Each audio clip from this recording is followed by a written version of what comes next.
forgot I made that so long ago, and we hadn't used it in forever. I love it. That's I awesome. want to see a Batman 66 aesthetic with like a very dark storyline, like Death in the Family. Well, we saw a little bit. Shout out to Austin in the chat. He's here. Get over it. Hey, man. He's been recast. But hopefully he'll stick around. Maybe eventually, 10 years down the road, get his own TV spinoff, like Rhodey. So, but yeah, we were talking What about if Todd Phillips's Joker is just done in the aesthetic of Batman 66? Hey, Cesar Romero Joker and Harley Quinn. There's at least an 80% chance that is the way Todd Phillips is going to approach the sequel. I mean, we already know it's a musical, right? So that's true. Could get any weirder. We found the nemesis for Austin. I like the energy they're both bringing to the chat. Very chaotic, very just violence. They chose violence both when they woke up. That does my buddy Carlos in Austin. But violence. Hey everyone, welcome back to the Next Issue Podcast. We got the whole crew over here, even though it was a struggle. Yeah, sorry. This was Josh a few minutes ago. That's one of our new images, which is just called Befuddled Josh, I would say. How would you describe yourself, Josh? What were you feeling at the time? I'd say frustrated Josh. Yeah, that's my Ron Swanson face. That's when they offer when Ron Swanson sees the mushroom in his plate. yes, exactly. Oh, that's good. Cool. All right. Well, we're gonna, as you guys may have seen from the thumbnail, because Wakanda Forever is now out in Disney Plus, and it's been out for a couple of weeks now, maybe. It's been long enough that everyone hopefully got to see it. We never did a show for it when the movie originally came out. I think the way we like to do things now is that we'll talk a little bit about the movies as we watch them, but to do a full show, we'll just wait for it to be like on a streaming service where more people can watch it. I think that's and it's cool. It's cool to revisit. I watched it again yesterday to prepare, and boy, I forgot how much fun that movie is and how sad it is at the same time. And so we are going to get into spoilers for Wakanda Forever. So if you haven't seen the movie, what are you doing? Go watch the movie. Well, don't leave. I guess do leave. Leave a like, subscribe, and then leave. You can put it on now, and it will still be on. I was going to say when our show finishes. Do block out nearly 3 hours, but it uses all those 3 hours really well. Yeah. So there's not a wasted bit of. Well, I don't know. Rewatching it, I did have to stop in the middle, and so there were some times I go, "Do we need this?" So maybe we can hash through some of that stuff. Okay. Well, let's just get into it. Let's dive into it. So I think overall, did everyone enjoy the movie overall? I think from critical reception, I think it was pretty positive. Yeah. Sorry. No, I was just gonna say the movie had to overcome a lot with stuff outside of the screen, mainly the passing of Chadwick Boseman. But not just that. I mean, other stuff like COVID and then also actually just all the stuff with Letitia Wright. So there was a lot. There was a lot of stuff coming. But yeah, we have a interesting comment from Austin. He thought it was messy, but through no fault of its own. I think that's definitely something. I mean, it's definitely something that we can probably see throughout. But here we'll start with Clay. Just give us some overall thoughts, and we'll go around the circle, and then we'll get more specific in a minute. The biggest thing for me that I've known for the longest time is Angela Bassett. She carried it. She did everything. I mean, like, if you don't feel her sadness, like the speech that she gives when she fires Okoye. Oh my God. Nobody else can deliver that speech. That's hers. Yep. And so, like, I just don't know if people remember her doing Tina Turner, if people remember her in Strange Things. Like, she did some fantastic stuff that, like, the kids now are just seeing her in Wakanda Forever, and it's like, go back and look at the shit she did, because she is awesome. Excuse me, some of us watch 911 religiously. She's the star of that show. She's producing that show. She is. You're right. But, I know, but TV network drama versus like the shit she did in what was the Tina Turner movie? I'm having a brain fart this morning. It's not Ike and Tina, is it? No. Hang on. She is incredible. But yeah, she carries it up to a point, and there's just so much sadness in her. But then even when she hands it off to Suri, that sadness continues. Like, even to the end credit scene. Like, when there's this kind of full circle moment, it's still very heavy. Yeah. And as a young actress, I mean, she did really well. There are times I kind of was like, I don't know if I can follow her, like, as Black Panther, but there were things that helped. Ironheart helped out a lot. I really liked her character. I liked how they kind of weaved her in as a part of this, because she was able to discover vibranium or create something that would discover vibranium. So that was kind of an interesting tie-in to make her so smart.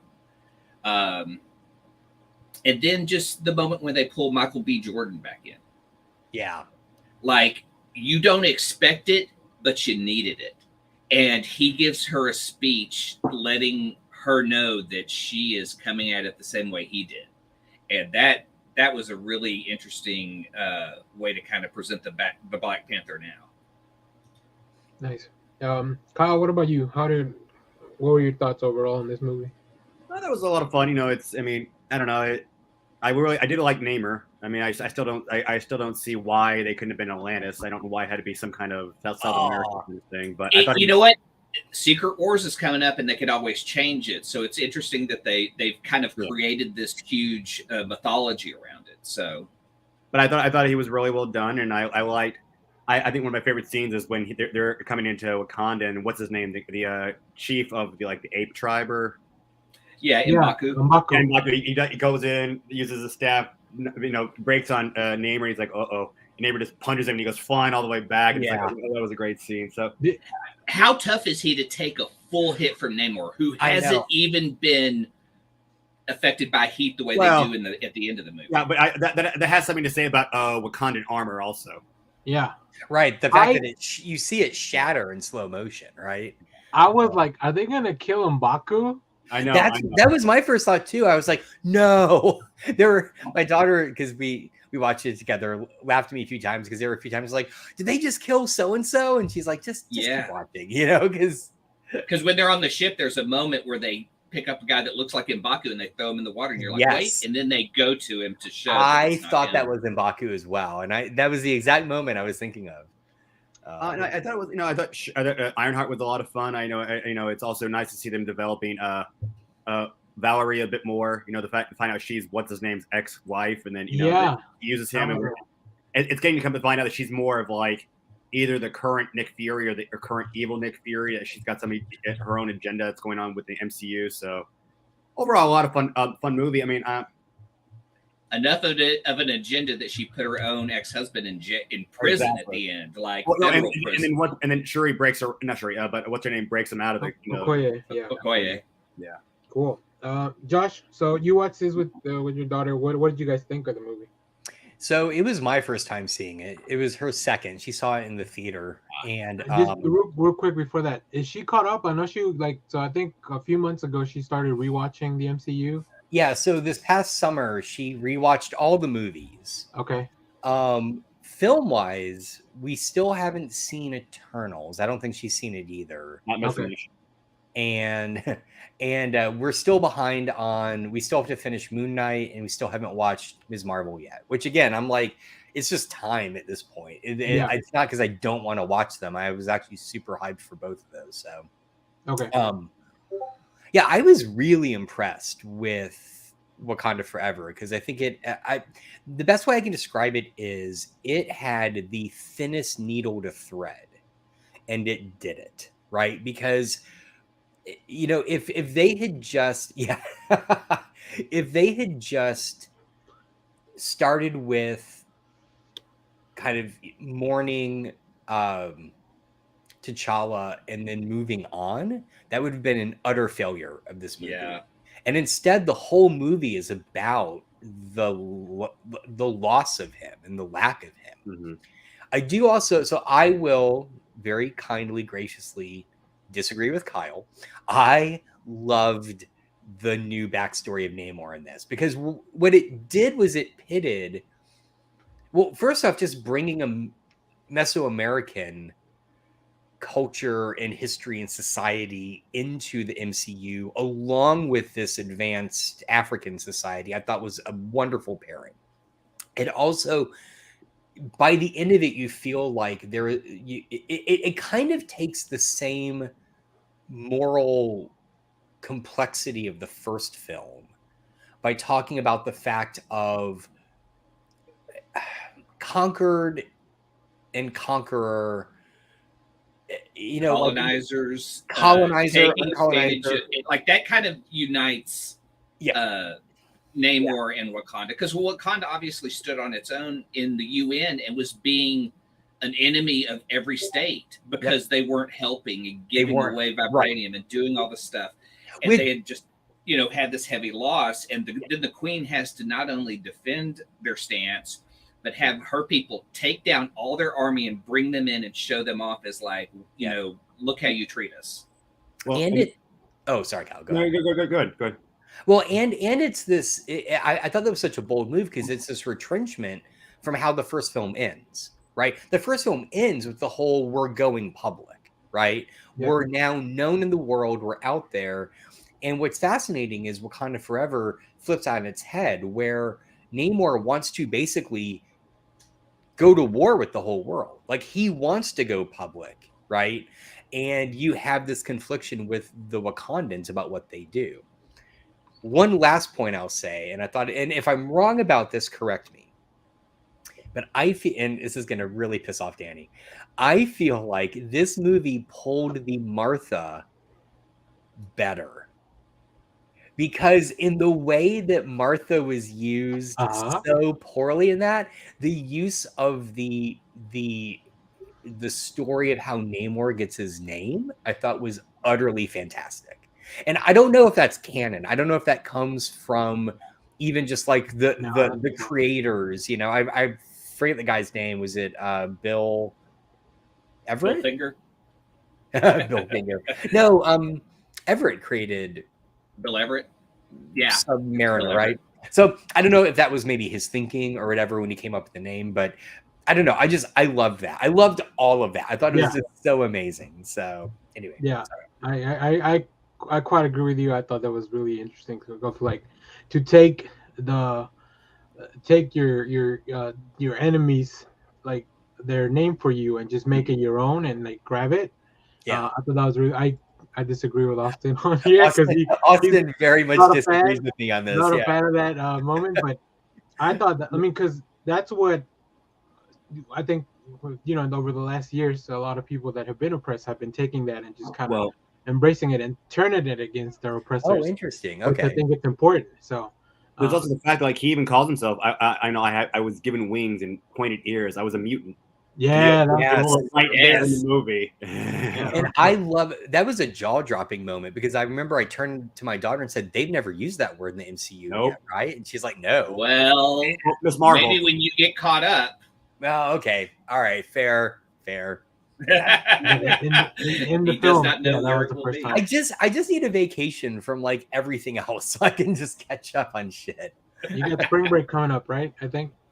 Yeah, I know. I've already got plans over spring break though, which involve never mind. It's work. I'll be working over spring break. Oh, Josh. Yeah. You need to put the side hustles aside. I wish it were a side hustle. Let me tell you. Cool. I do think Namor came across personality-wise just like he did in the comics. Like he's charismatic, pulls you in, and is mean as hell.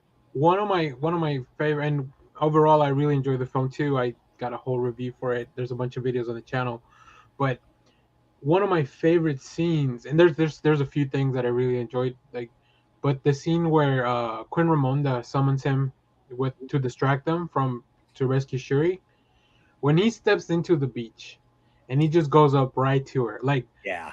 first of all, like, Teno Huerta, he's not a really tall. I mean, he's a Mexican dude. He's not very tall, but the way he is shot, like just that camera from like kind of like under the shoulder of Quinn Ramonda, like just that, like the way he approaches her, like he was always shot to look like a really menacing, imposing, like really the ruler of this nation. That's one thing I'm surprised about is the fact, like, you've got Thor, who, I mean, they make him look as buff and as strong as they can, but both Namor and I'm blanking on the guy's name from Ted Lasso, who we got at the end credit scene of Brett. They're tall guys, but neither one is big. I mean, that's the character. That's part of the characteristics of Namor and Hercules. They're buff, big guys who are comparable to Thor, and they're just kind of like, we're just kind of like normal looking guys. I kind of like that. Well, a mutant and a god, so the god can kind of be, you know.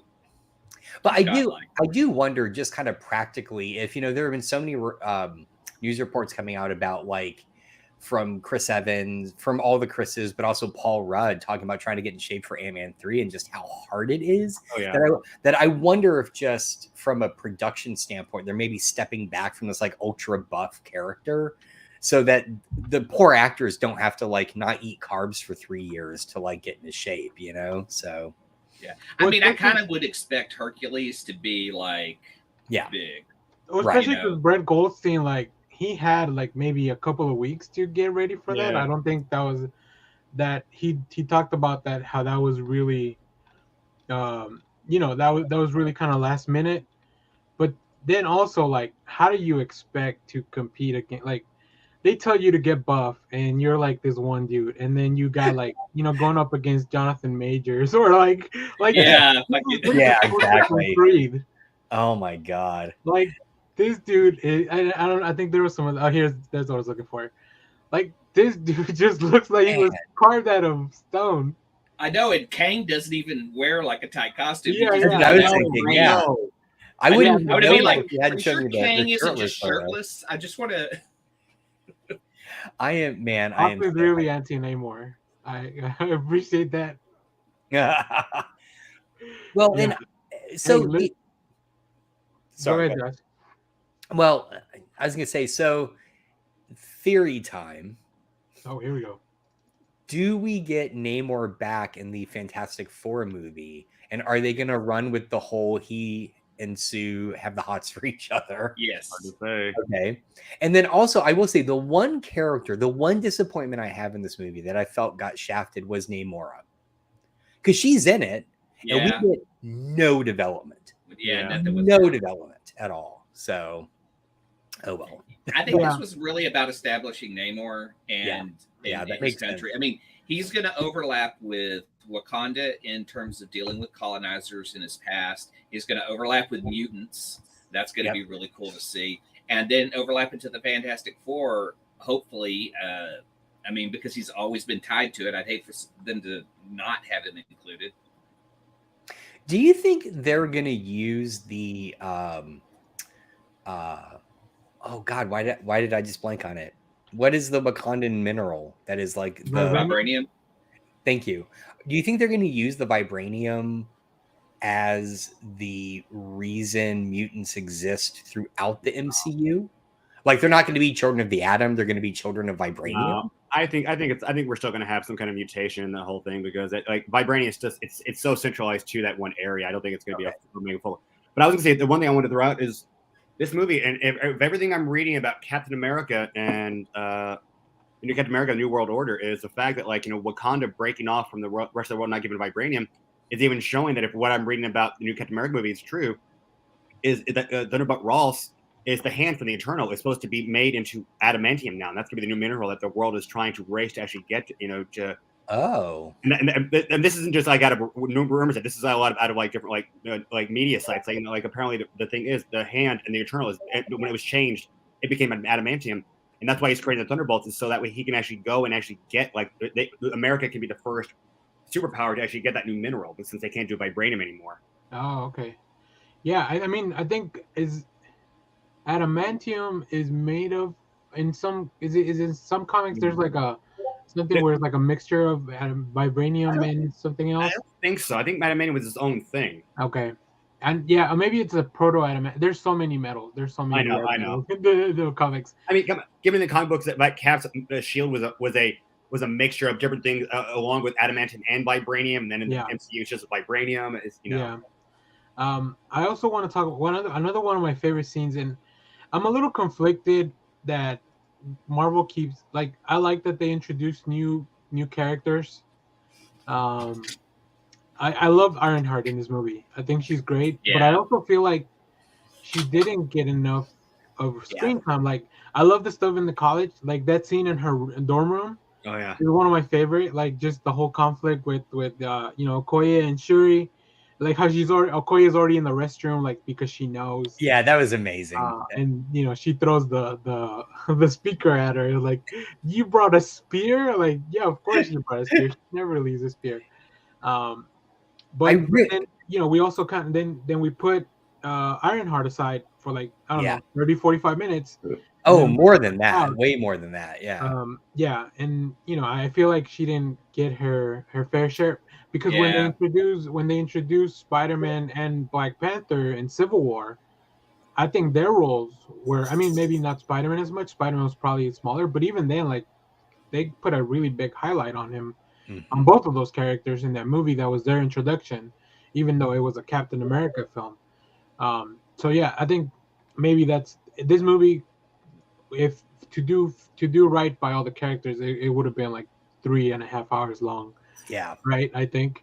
And also, I'm not a big fan of the armor at the end. I'm glad that they kept it in Wakanda, so they have to redesign it. I like the other one better. I like the one she built at home better. Like even though that was cool. It was very like Iron Man skeleton like. Yeah. Well, I mean, it had that big clunky appearance, sort of like the OG Iron Man when he creates it in the cave, right? Like it has this like kind of like cobbled together quality that I liked. I love the actor playing Ironheart. She is great, and that's also why I was Dominique. Hold on, I just had it. But that's also why I was disappointed that she didn't get more development. But I get it. Like they narratively, they at least did a good job with she organically fits into the film because she is the one that created, right? What kind of makes no sense is I want to know which of her professors sold her out. Right? I know. Basically, that was the plot of Real Genius. College students will develop something and then they'll sell it for profit to the right. I was like, war profiteers. On? I don't know. I can see the government just being in like, joint. We're gonna take that. Thanks. Yeah, that's true.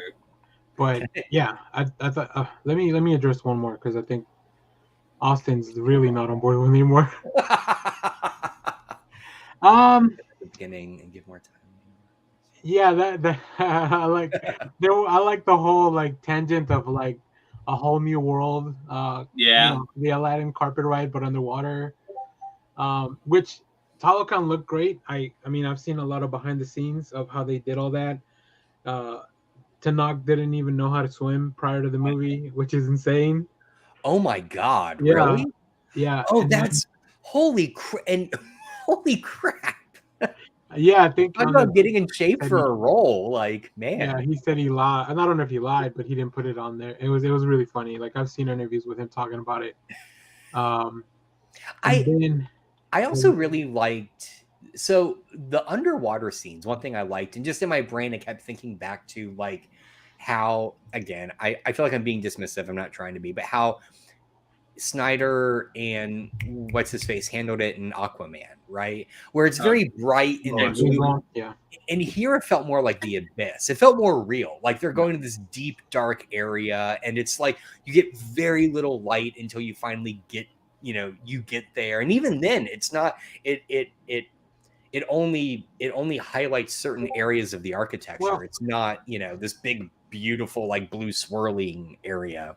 Josh, I agree with Austin, thread lightly, but also if you've seen the Snyder version of that movie, which back inside, baby. Always within arm's reach. It's back. Well, it is when I'm when you're driving around. Can you just pick it up from like the next seat or the dashboard and show it to people? Yeah, I should. I should just. You should. You should go buy like 2-3 more and just have them on you at all times. Yeah. I wish it was that easy to get it. It's pretty hard to get it's pretty hard to buy it now. I was lucky to get the one I did. But what I was gonna say is, I think in the Snyderverse, Snyder's like Aquaman stuff looks a lot darker too. Like especially in his version, when you see, especially if you see the vision of when Darkseid goes down there, like all that nightmare stuff. Like, but yeah, I agree. I think it was really done. God, this stupid hashtag. It's so funny. It is. Sell the Snyderverse to Netflix. How would that even work? Like, no. We're gonna sell you a Earth. What is the Earth version of James Gunn said like Elseworlds are a thing. I can see why they have pivoted their strategy of like restore it as to just not sell it. It's make it somewhere else. But anyways, back to Wakanda and Talokan. Feels like Morbin time. Yeah, I like all the imagery. I even like the hand sign they do. The greeting. Yeah. Atuma's helmet was very cool. Yeah, it was. Am I the only one that feels though? And this is the only place where the Mesoamerican style for underwater existence doesn't make sense is the use of feathers. I feel like feathers underwater just don't work. Yeah. So, I mean, they float around, so I don't know. Yeah, I guess. Yeah. But coming out of the water, they're just going to be this sodden, like, well, but I guess feathers are designed to like whisk water away, right? I don't know. I could be wrong. Never mind. Maybe they're duck feathers and those are waterproof. So this is a question for you guys that have probably read more stuff.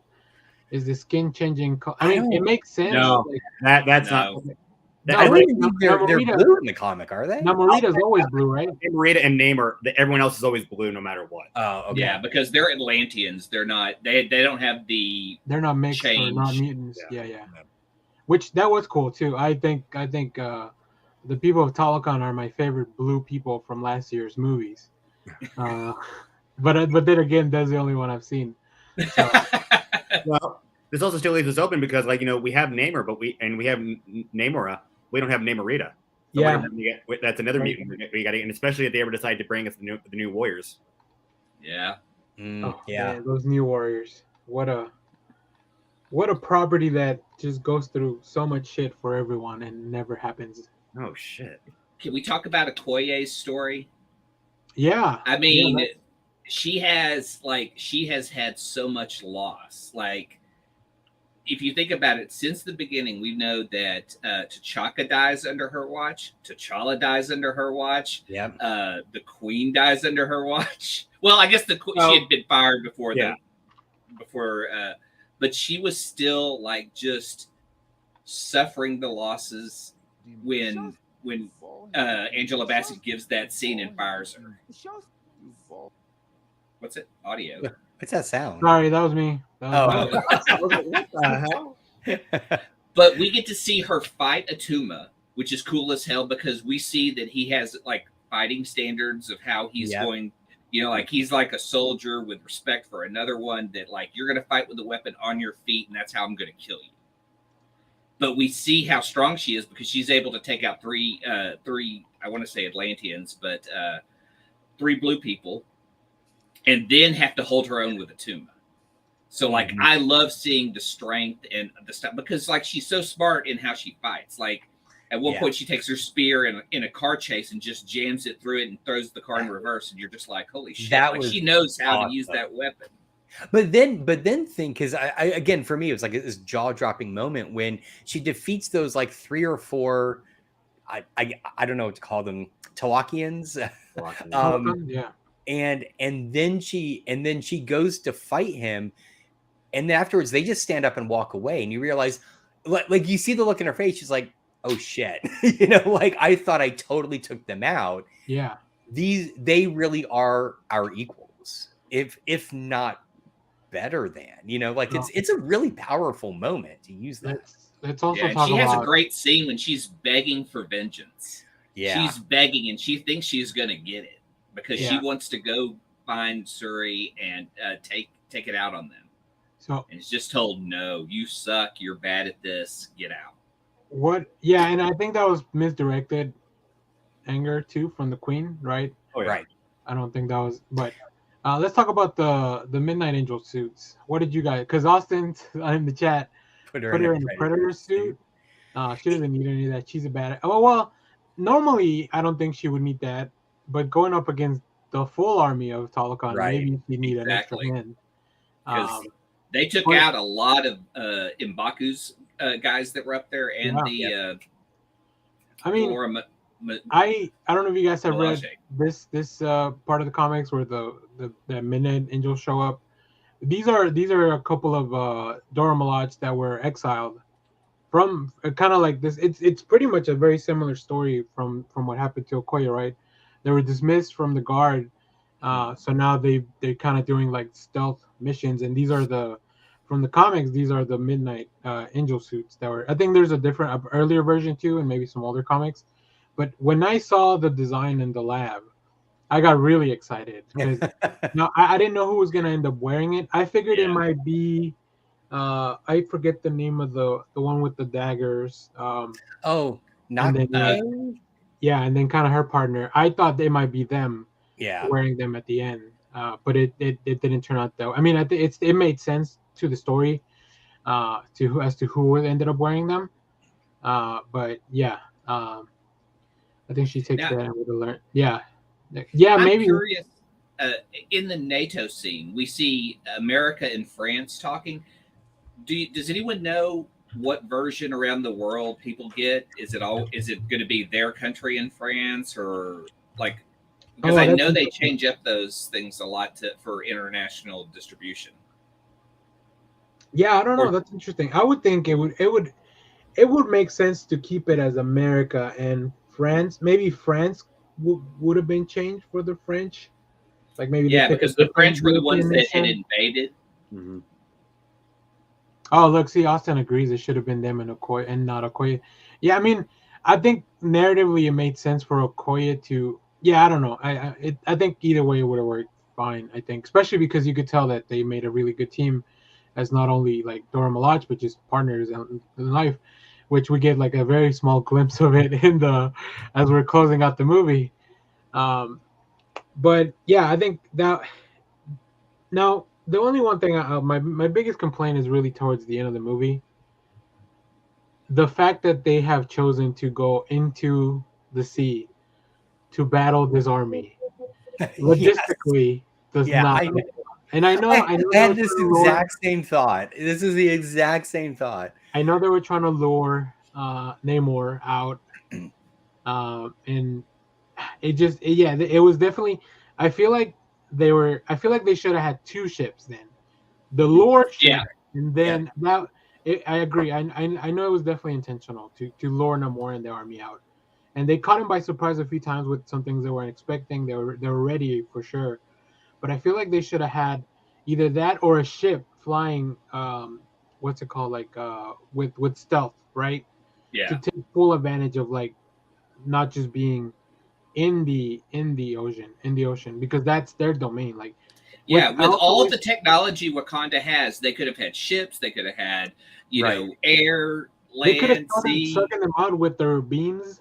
Yeah. And to me, Suri is the leader of Wakanda. She should also be like the leader of their army, right? I mean, she should be the one directing them when they're fighting, and just to say, everyone get on one boat. We're just going to be on a boat. That's all we got.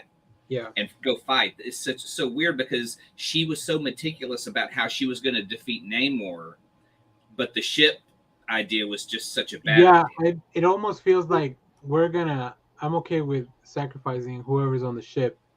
Like, let's say things hadn't gone the way they did, or even if after like obviously this is nitpicking, but like even after she defeats Namor and they come back together, what is it to say that maybe Talokans are like, no, I disagree with that. We're gonna keep fighting and kill everyone that we already have here.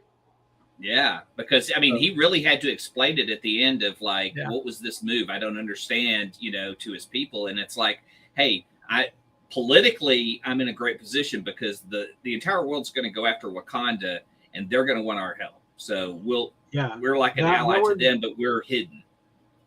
That was the place where I agree with. That was probably not the best of. I think up until that point, it was a little bit of a messy ending for that part, for that conclusion of it. The fight was cool.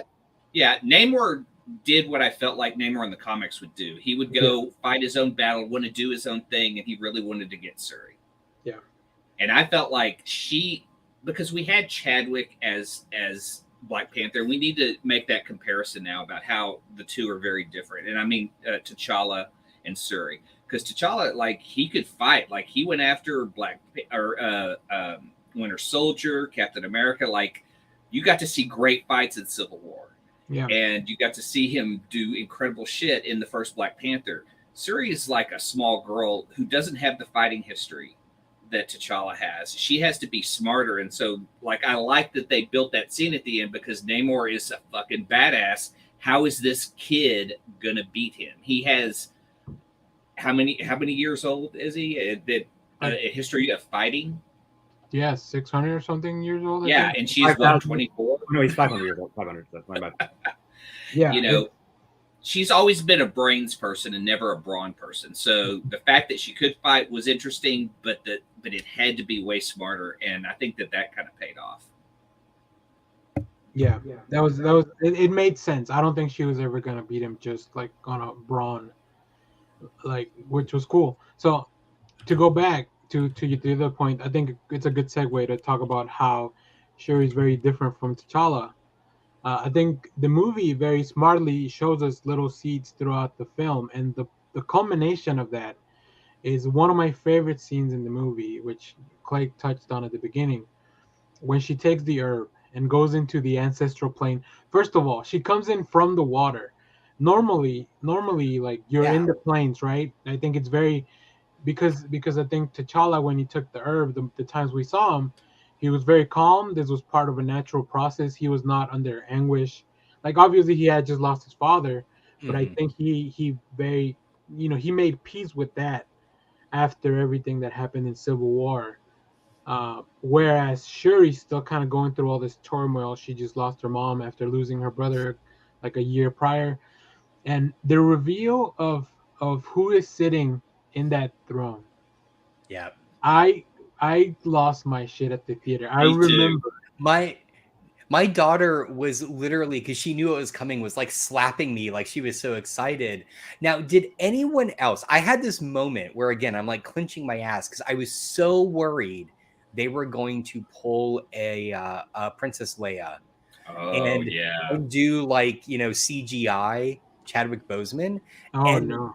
And then when they did Killmonger, everything made sense. Everything, because she's a begrudging. She didn't want to be Black Panther. I mean, and I would say one story beat I don't like is they never really resolved why she made that choice. I felt like that never crossed my mind. I know, like, just knowing the filmmaker Ryan Coogler, like, I don't think that would have ever. Yeah, I don't think that would have ever been like even an option. I wouldn't. I mean, I feel like if they had done it, and again, I know Coogler wouldn't have. It would have been pressure. I can see maybe like some dumb studio exec suggesting it at some point. Exactly. But then everyone in the room would have just looked at them like. But think about the fact of, you get that scene, it slows down, and there's a very slow pan around the back of the chair. He wants you to think that's going to be the case, right? I mean, it's very intentional, but it makes sense because the last Black Panther really was Killmonger. It wasn't him. He had already done it, right? Yeah. So, and then also Austin, they could have done it. So I think exactly. I think that one was part because it happened like in the middle of the movie as they were shooting Furious 7. And I think that's why that happened. I don't think they would have done that. Or show him only as the Black Panther. Yeah. I don't know. I'm glad they didn't. I'm glad they only showed him like in the street and the little, the graffiti or and stuff. The art. I would prefer that anytime they show him, it's like a Suri memory. Like she always has these good memories of him, like being a brother and stuff. Stuff from the first film. I wouldn't want anything additional created. Yeah, and I'm glad I found this screenshot because it mirrors something that that Namor said to Shuri as well. Mm-hmm. How is never as important as why, right? Like they both. This just shows you, and I think the Black Panther movies have two of the better villains we've seen in these standalone movies. Absolutely. Because throughout the whole film, there's a gray area of like, oh wait, maybe they're not completely wrong. Yeah. Maybe Killmonger. Right. Obviously, the execution was probably not the best when it comes to like minimum casualties and stuff like that for by Killmonger or Namor, but like overall you feel like maybe they're not completely wrong. So I think Michael B. Jordan showing up, like I wanted him to find a way to come back to the movies. I think Killmonger's one of my favorite villains in the MCU. Like I don't even think. What if he shows up in Secret Wars from a different universe? I'm gonna lose my shit. I hope too. God damn, I love that. I love that he came back for the What If. What If? Yeah, that was so much. Like it was such a cool. Austin disagrees with you, Clay. Yeah, it's a character. One other thing I really liked, just about how the whole film progresses is well, no, let me go back. The whole honoring Boseman thing, it hit me hardest, weirdly, when you got the Marvel logo opening and every single character was Boseman. And I just, that was the moment like I started tearing up. I was like, oh God, I'm not going to make it through this movie. It just brings you back to how big that film was and how huge and just, I mean, it was a Marvel movie that got nominated for Best Picture. Yeah. And deserved it. 100%. So. Yeah, looking back, I think one of my theories was that they would bring him back. I'm glad they didn't. I will now go back on that. So I do have questions though, because like now we're at a point where Wakanda is being led by Shuri. The world knows about Wakanda because of her brother. Her brother had basically opened the doors and said, we need to be a better nation, help the other nations. And so he set this up now for her, who really sees everyone else in the world as colonizers. Mm-hmm. So how does she fulfill his dream is really what I think the third film might be about. And or I don't know if they're going to get real political with her, because it seems like maybe the next film might be Black Panther and Ironheart teaming up, because you've got two characters similar in age with powers, but it was neat when you see them on screen together because they had things in common. So I feel like with the end credit scene, and again, props to them for not having one that was about the bigger MCU. Yeah. It all felt very self-contained. I think with the end credit scene, Shuri as Black Panther is a bridge.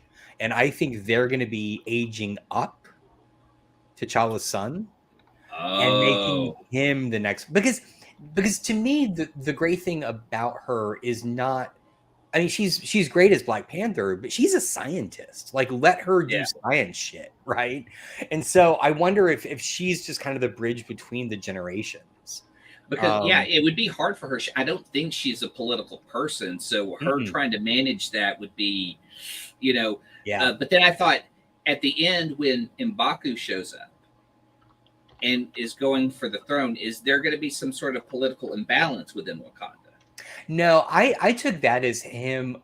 Like I took that as him jokingly saying, "I'm here to fight for it," in full recognition. Like in doing so, he's honoring that she is the Black Panther, right? Okay. Because again, to me, my interpretation of that whole scene was, by recreating the herb, she's bringing back the traditions, and you can't have the traditions unless you have this like fight for it.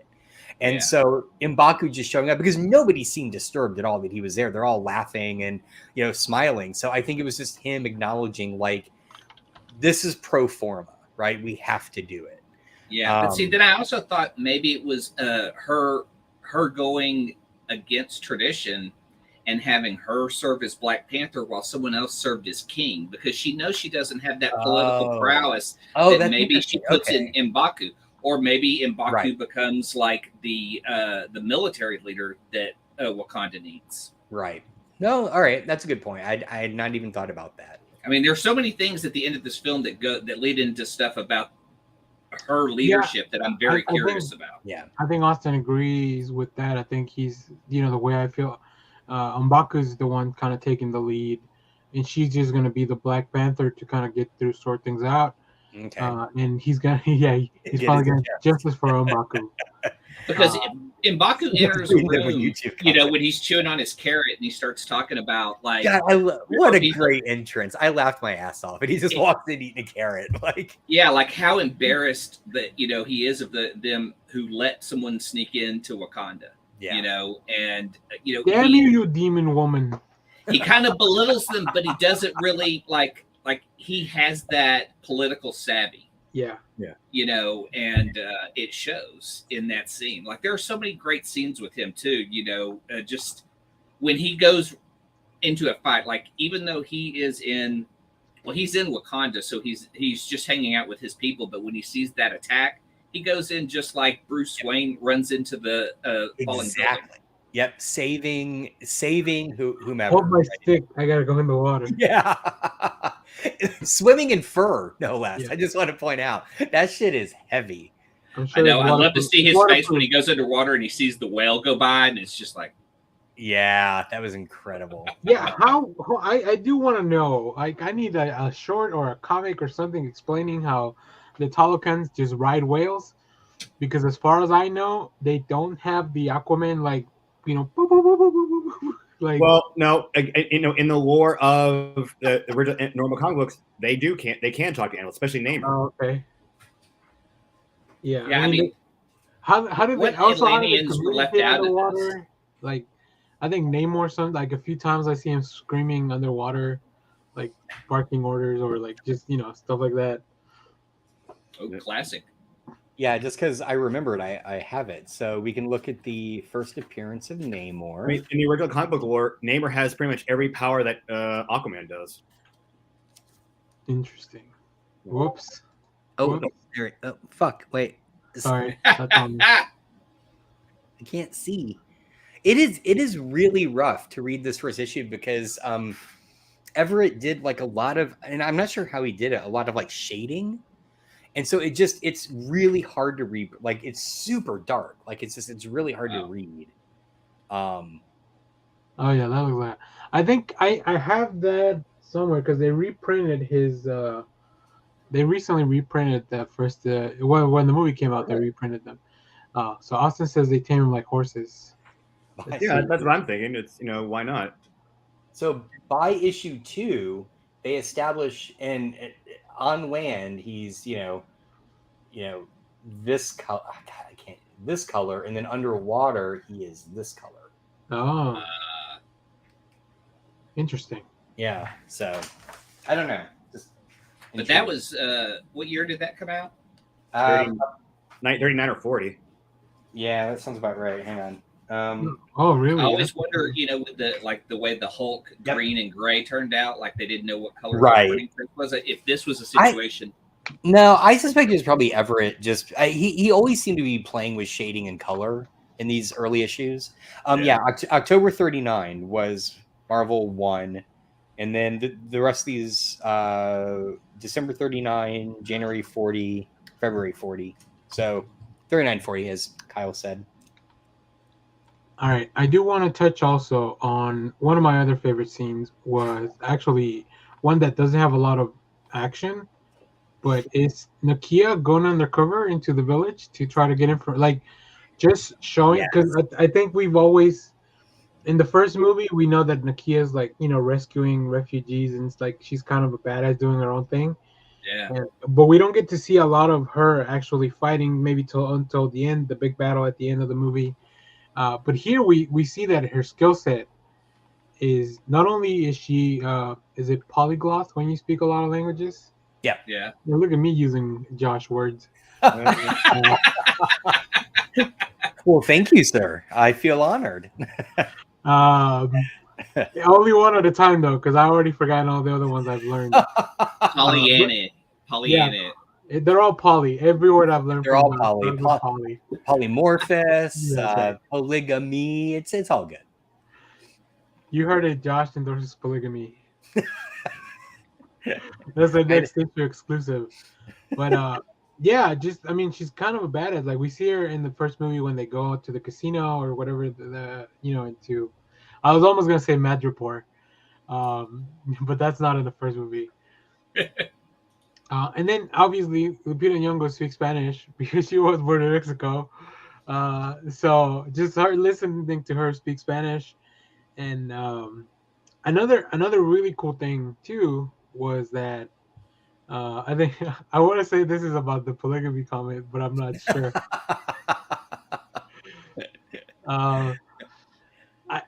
Another thing that I really like about the movie, and I talked about this when I originally reviewed it, is that every language spoken has a different subtitle color. Yeah. At least I think in the English version. I don't know in other versions, but that's really cool. All right, Kyle. Thank you. I can take my car in. All right. Take care, man. Yeah, see you, man. Yeah. But yeah, that's really cool. Well, it is, and also I know Maya is still a living language, and so I would love to know how the casting directors went about this, because it's pretty clear, like, especially in that scene with Nakia, like they have actors who can speak. Yeah, the dialect. Yeah. So which was just fascinating. I love a movie where you have this many subtitles and, like you said, the design of it, because they're not just putting it all into English for right. No, that's right. That's like lettering, like a comic letterer will do stuff like that to make it stand out. So the fact that they, somebody noted, go back and watch it on Disney Plus, Austin. You'll see that Wakandan, whatever I think is Soshu, I think that's what it's called. Yeah. It's one different color when they subtitle like French. Yellow, I think, and then the Talakian. Yeah, whatever the Talokan dialect that they made up. Or blue. I'm sorry, it's blue. It's blue. Yeah, it's all different colors, so it's really interesting. So that was I like that there's that much attention to detail. I think also both of the funeral scenes are just beautifully shot with especially the costume department there. Like they really went all out to. It just looks cool. And in the second funeral scene, I think really powerful that it's really just kind of M'Baku shows up at the end. Yeah. To try to comfort Shuri. So.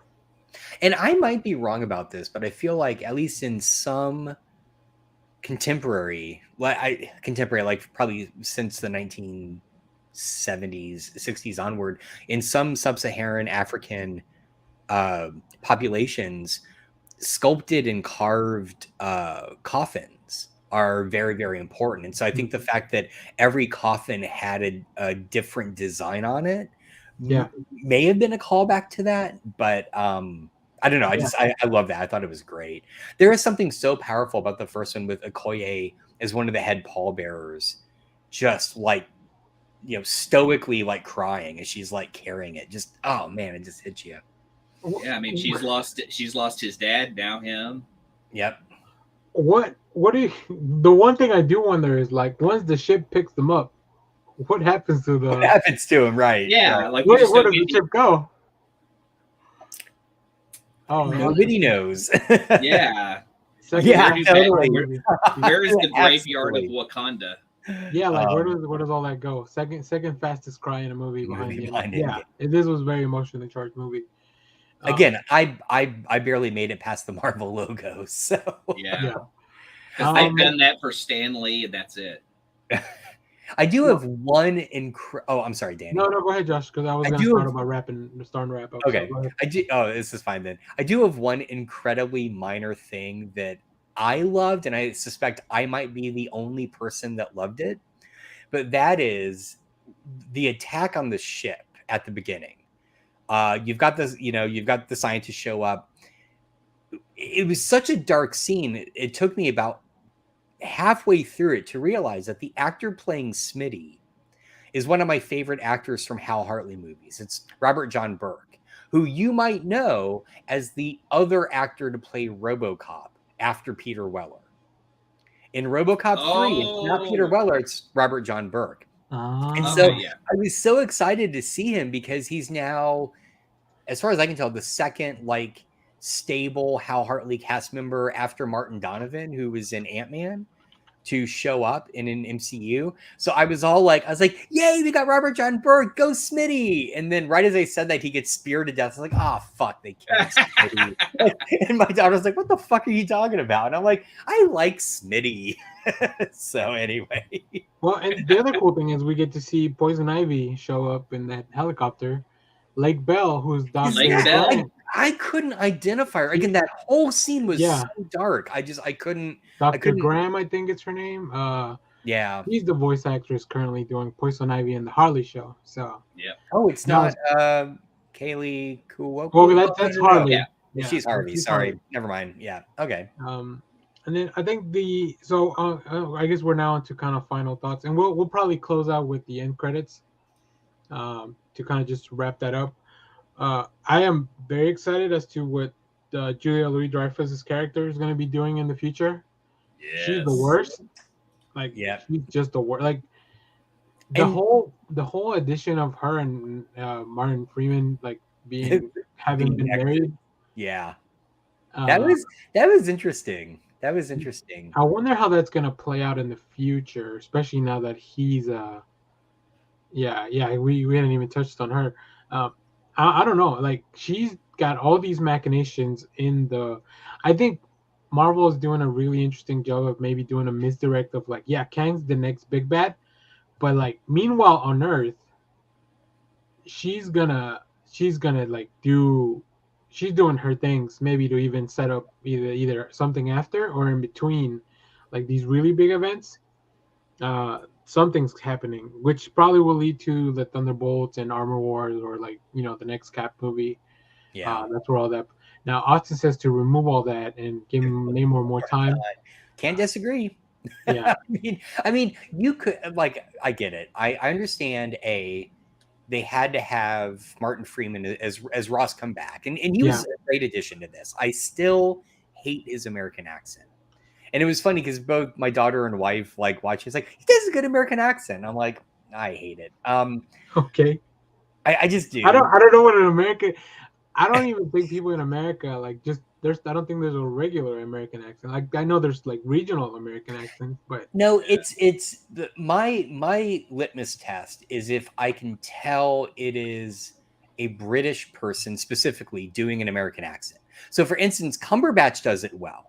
He doesn't, right? He pulls it off. Freeman, there's always this like subtle undertone where you're like, yeah, you're clearly doing an accent. Like, I don't know. Interesting. But I get it. They had to tie him to Thunderbolt Ross. Yeah. Right? So, and this movie was very restrained, because I think that's one of the strengths and weaknesses of all these Marvel things, that they have to put in so much, not just for the.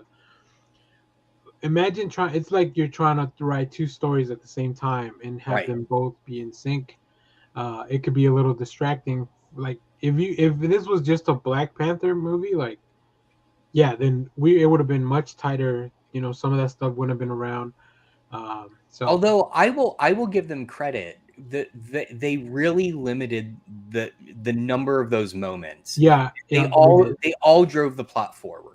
So it didn't feel ancillary. It didn't feel tacked on. It felt like, so it was the best they could do, right? It was like, we're going to bring back this one person. And I don't think she had the purple streak when she showed up in.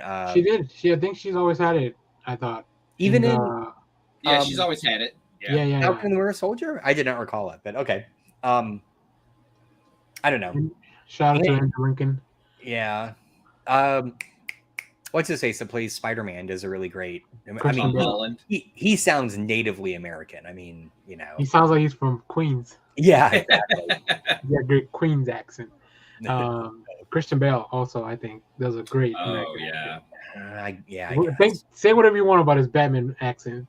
His American accent is I've told this story in here before, right? About when he was on Terry Gross's NPR show.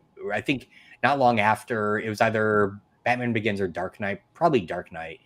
And he was doing the interview, and at some point she asked him, because he's from, where is it, New Zealand? Wales, I think it's Wales. Wales. Thank you. And she said, I know you're from Wales. Like, do you like an American accent? Like, do you just affect that most of the time, or do you feel like you have to do that because you're in a lot of just like American films? And he said, no. I felt like when I'm doing interviews about playing Batman, and again, the entire interview he's doing his American accent. He said, I feel like because he's such an icon of American superheroes, I have to do the accent. She's like, so are you performing right now? And you could tell she was pissed off, because her whole thing is like she's trying to draw people out, and here is like Christian Bale, like method acting before her. It was such a fascinating moment, because again, he hadn't broken his accent at all during the entire interview. So anyway. Interesting. Well, that's on her. That's her problem. It's kind of on both of them, if I'm being honest. No. He's trying to do it for the people. He's doing it for the people. Batman. What about Henry Cavill's accent? Oh, I think it's fine. Yeah. Good. It's really only Martin Freeman that really just gets to me. There's just, I think the litmus test should be, we have everyone say Martha in an American accent.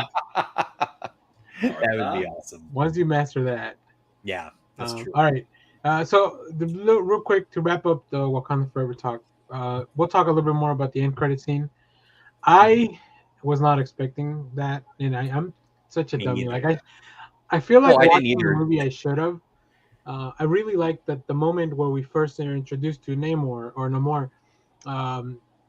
That's when Quinn Ramonda was going to tell Shuri about the kid, but then they get interrupted. That's what it was. Okay, I didn't know what she was going to reveal at that moment. Yeah, because she knew, right? She knew, and then Nakia, like they had their whole thing. Also, obviously, it's really beautiful that like T'Challa knew, and like they had this whole thing to prepare for his own. It's just really, I think it's really good storytelling. And yeah, there was a really emotional scene, and at the end, I love that they call back to the whole thing of like, ask me who I am, because that's a Wakandan tradition, right? Like Killmonger did it. Yep. He like, asked me who I am, and then one of the elders finally asked him, and that's how he revealed that he was Jobu's son. Same thing with Toussaint. Like he gives. I missed that too. That's like brilliant. That's really brilliant. It is well done. Like that's the good thing about having continuity with the creative team behind your movie, because all these things that you're bringing in, this world building that you're doing on your previous stuff, like you appreciate it because it's your own work, so you want to make sure that it's not somebody reminding you like, oh, the last guy did this, by the way, you may want to take some of that stuff, right? I feel like it's a lot of pressure for a kid to be that role, like it's very like, look at Jake Lloyd in a situation where like Darth Vader was this icon and he came in to play the kid version of it. Like that seems pretty heavy to put on a kid. And I know we're going to age him up, or that may be the plot, but it's an interesting choice. I'm curious, where they're going to go with it. I don't think we get another Black Panther movie for a long time. Yeah, I think we'll see characters from Wakanda in like the next few things. Secret Wars, first, the bigger events. Yeah, but I don't think we get another Black Panther centric movie. I don't even know what the story would be about, really. Like maybe I'm with you. I'm with you, Danny. I feel like this is the perfect coda to the last film. Yeah, and I don't know what that story would be either. So my suspicion is, rather than getting like a Captain America Civil War that's really an Avengers film, right? Yeah. We're not going to get another Black Panther movie. What we're going to get is the cast of Black Panther showing up in all the other MCU movies. Yeah. I would think maybe the next time we do see something, maybe it's in a Young Avengers type of film where Tucson or T'Challa, whatever you want to call him. Like he's aged up a bit. Yeah. And now he joins the Young Avengers as the new younger Black Panther, something like that. Yeah. And actually, is that the character from Young Avengers? Isn't the young Black Panther? There is a young Black he's Panther supposed in to it, be right? Thor. Like I think in the Young Avengers, when in the future it's supposed to be Storm and T'Challa's kid. Okay. But I mean, obviously that would... that's not gonna happen probably for a while or ever, actually. So yeah, that the next movie is just M'Baku being a great leader. So there was a half mutant son of the king of Wakanda. Yeah, and in some alternate futures, I think they have a kid, and it's really cool. I think they might have made it into an animated. I don't know if he's in. That's the one I'm thinking of is the animated film, which is it's basically like Ultron like destroys the Avengers, and they put all these. It's actually a really great animated movie if you've never seen it. Hulk is like their caregiver in the future because he doesn't die. He just keeps aging as, Hulk. I think it's really interesting. I remember I've seen there's 2 of those movies, and I'm sure they're on Disney Plus. They're really old animated. Let's see. Is Shuri coming back, or are they gonna write her off because of her off screen? No, I mean she came back for the movie, right? So yeah, and they put her in the suit. So yeah, I think they're investing in her somewhat. I think she'll show up for the big events, like because I think they're gonna need the help of the Black Panther in the future, especially against Kang. You're gonna need all the smart people you can get together in a room, right? You're gonna need your well, shit. Who do we have left? Riri. Yeah, well, that's what I'm trying to think outside of this movie. Who else is left that is like some of the geniuses of the? I mean, Banner's kind of retired. Yeah, but Cassie, Lang's kid, she like in Quantumania, she obviously built something that's pretty fucking fantastic. Well, don't forget Peter, right? So Peter's supposed to be like. I don't think any of them are like genius level intellects, though. Like, I don't know. Well, I will say this though, I really liked, and I made the point when I was watching it. Did you notice how Shuri's entire setup is basically like Stark? So she has her own AI companion, right? She has, she was even using the screen in the same way, like just moving stuff around. I want her 3D printer. And, yeah, me too, right? Please, can I have a? I just want the AI. I want the AI to help me run my life. Oh man, can I have him in my ear all the time? Because I want what's his name? Trevor Noah. I want Trevor Noah in my ear all the time. Is that who voiced it? Is Trevor Noah? Yeah. Oh, interesting. I didn't know that. I just looked up what the name meant. It meant storyteller. Oh yeah, the AI name. Griddle. Is that what that means? Just like Grody. GRIOT. Yeah, Griot. Okay. You're right. It is Trevor Noah. All right. So I tell you what. By the end of the show, come up with who would you want your AI voice to be. So we got a little bit. We got like 40 minutes. So think about that while we get to the end of the show. But yeah, that's our Wakanda Forever talk. I am very happy that we finally got to chat about this movie. Yeah. Once again, another really great installment. It's on Disney Plus. If you haven't seen it, go watch it. I think also the Blu-ray, like for those, I need to go check if the Blu-ray is available. I'm sure they got a pretty dope steelbook. So you don't want me in your ear all day. That'd be great. I don't know how people put up with a 2-hour show. So, all right. Let's. I do want to talk about something that Austin actually brought up real quick. So tomorrow, there's some kind of big sporting event. Oh, is it the Sports Super Bowl? Sports balls tomorrow, and Austin shared with me a list of trailers that are going to be showing up. Now, we already saw a Fast 10 trailer yesterday. I do. We're going to make you watch it at the end of the show. I love this idea because, again, for longtime listeners, I've never seen a single Fast and Furious movie. Yeah. So the only thing I know about it is the word family. Josh is going to tell us what the movie is going to be about. So we also have maybe another Guardians trailer. Oh. I don't. It's going to be super sad, isn't the it? The list we have Ant-Man and the Wasp: Quantumania, but I don't think they would give us another one. Like the movie comes out next week, I think, or the week before after that. I mean, what if they called it the MODOK trailer? Oh, boy, it could be like an exclusive look kind of trailer, maybe. Right? They do that sometimes. So also they revealed the Flash poster yesterday, so we're definitely getting MODOK. that. Did you print that? No, it's the zombie. The fun nice. All right. We're getting a Flash trailer for sure. Okay. That's been announced because they released the poster yesterday, which looks cool. The Batwing's in the poster. The show. Oh yeah, Austin thinks the Fast 10 trailer shows so much.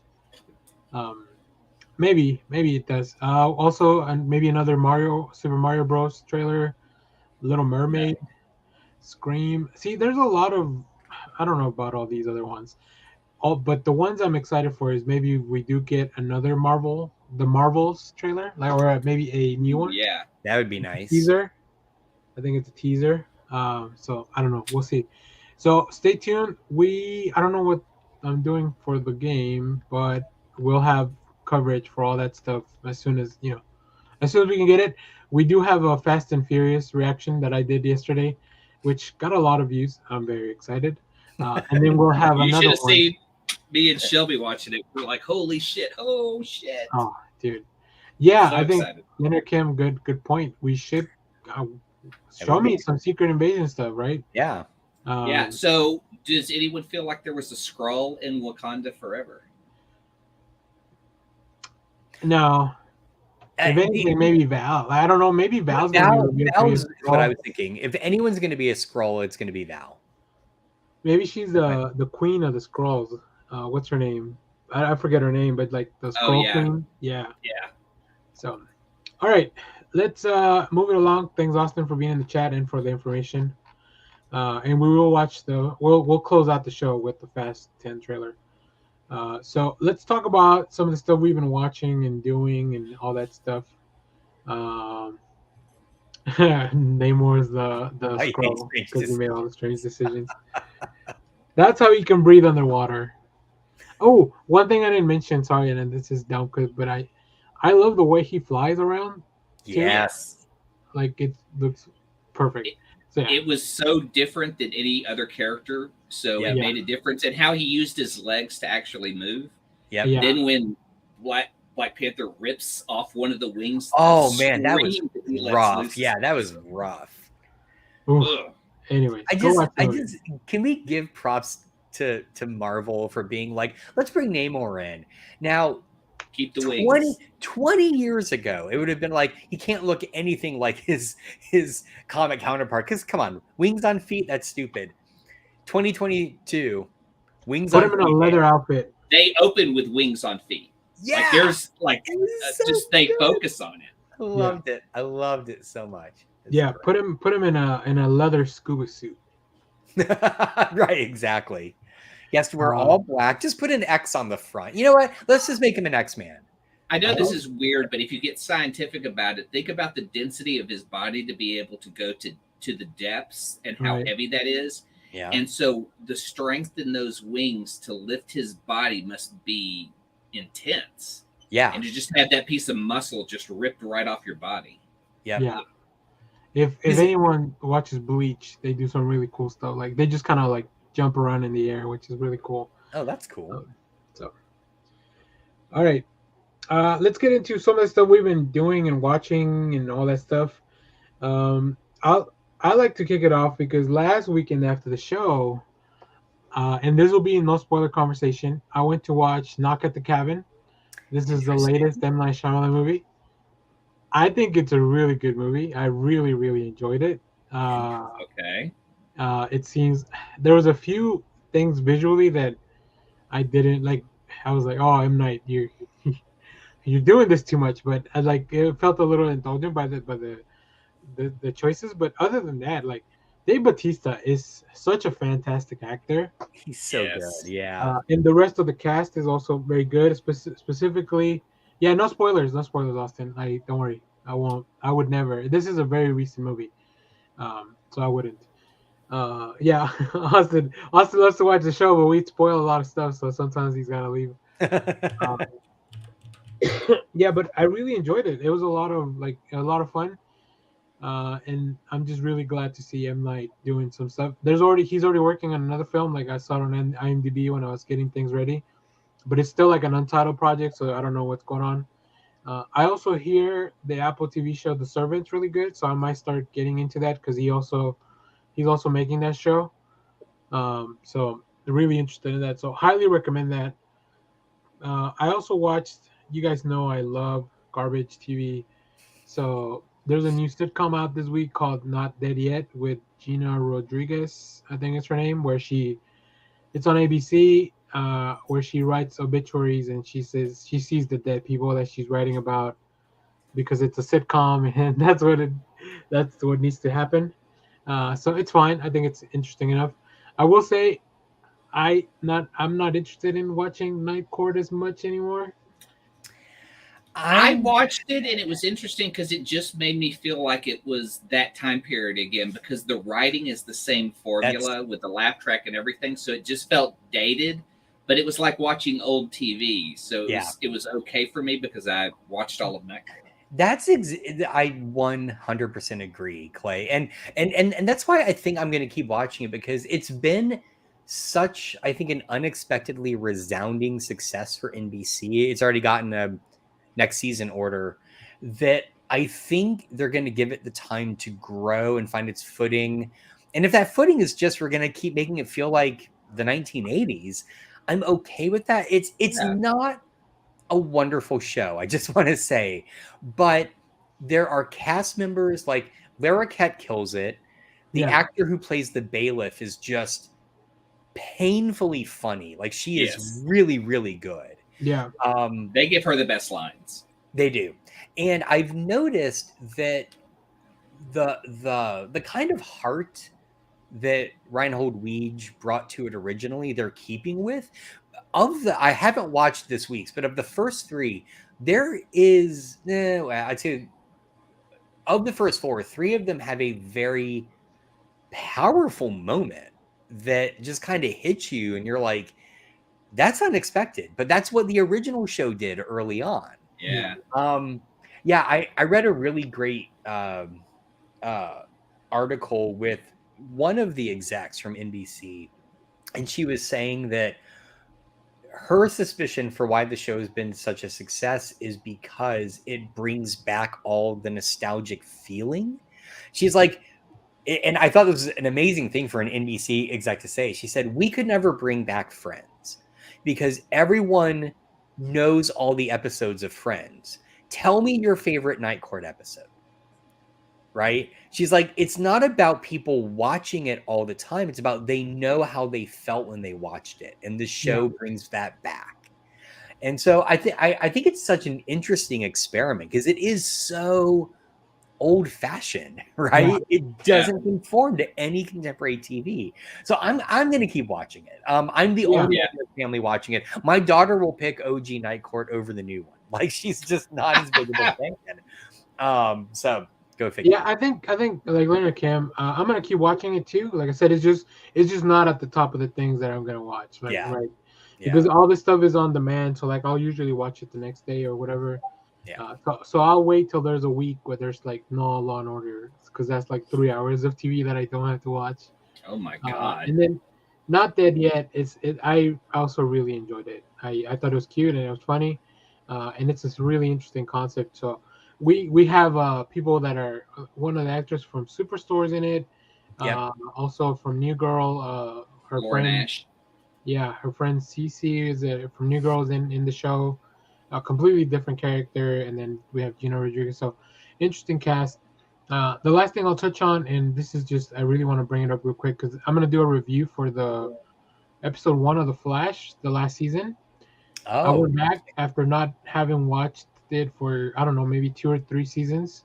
I think I left after the season after Crisis was probably the last one I watched. So there's so many new people that I kind of know a little bit from just like the events that I did catch up on.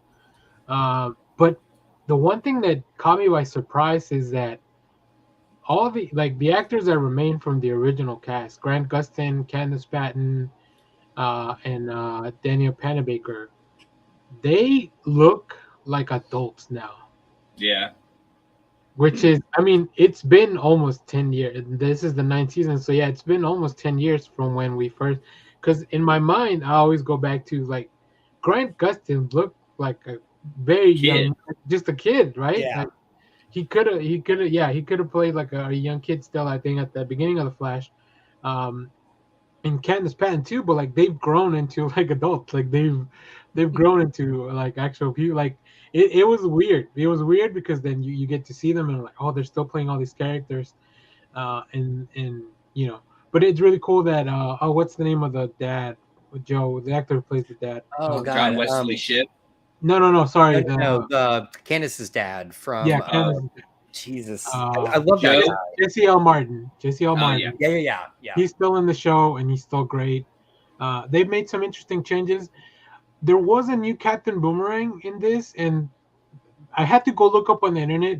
Very active. It's supposed to be his son, who the Diggle Harkness Jr., who we know. I think we introduced him in the Identity Crisis in the comics as a new Captain Boomerang, but very active, like they had never met.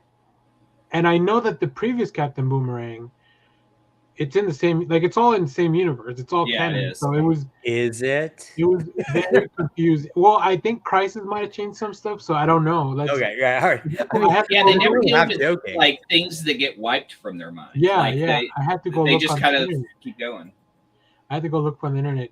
So those are the things I'm watching. Like I said, I'll do a review for Bear. I'm gonna probably keep doing reviews for the Flash. I'll try to do it on a weekly basis. We'll see. Especially because we know there's some really cool people coming in. I do, before I let you go, Clay. Let me just chime in with people in the chat. Leonard Kim, aside from The Last of Us, which holy shit, I need to watch it. If my heart had a groin, it would have kicked it yesterday. It's such a good show, but it's definitely very emotional. Really good stuff. Extraordinary. I don't know what channel that's on. Poker Face. I need to watch Poker Face. That's awesome. Poker Face is on our to-watch list. Shrinking. Which Poker Face. I can't think of a time Harrison Ford has done comedy, and I know he's getting a lot of like accolades for. Yeah, same. I want to check that out. Austin as well. Checking out Poker Face and Shrinking. I need to watch Shrinking, and yes, of course, Rian Johnson, The Last Jedi GOAT. Extraordinary is on Hulu. Thank you, Austin. Thank you. Yes, I love The Last Jedi. Me too. So that's what people in the chat are watching. If anybody else is watching and you want to throw what you're watching, let us know in the chat. But Clay, I'll come back to comics. But what are you watching? What's going on right now with you? Watching The Last of Us. It's just so goddamn good. Did you watch yesterday's episode? No, I didn't. And I was actually talking with a buddy of mine who was watching it. So I thought he was talking about the 4th episode. And this week's they shifted it because of the Super Bowl. So yeah, you can go watch it after this if you want. Yeah, but like the one I saw where they go into the city, and I won't spoil anything, but man, that 4th, every episode's good though. It's hard to just sit here and go, the show's good, because like the 3rd episode was so incredible, and then just their relationship. Yeah, American Auto. Oh, I love that show. Okay, I'm honestly surprised it got a 2nd season, because we couldn't make it through the 1st, and so is it worth getting back into? I really like that.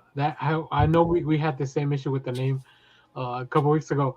The actress who plays the CEO, that's not Agatha Harkness, but she's also from SNL.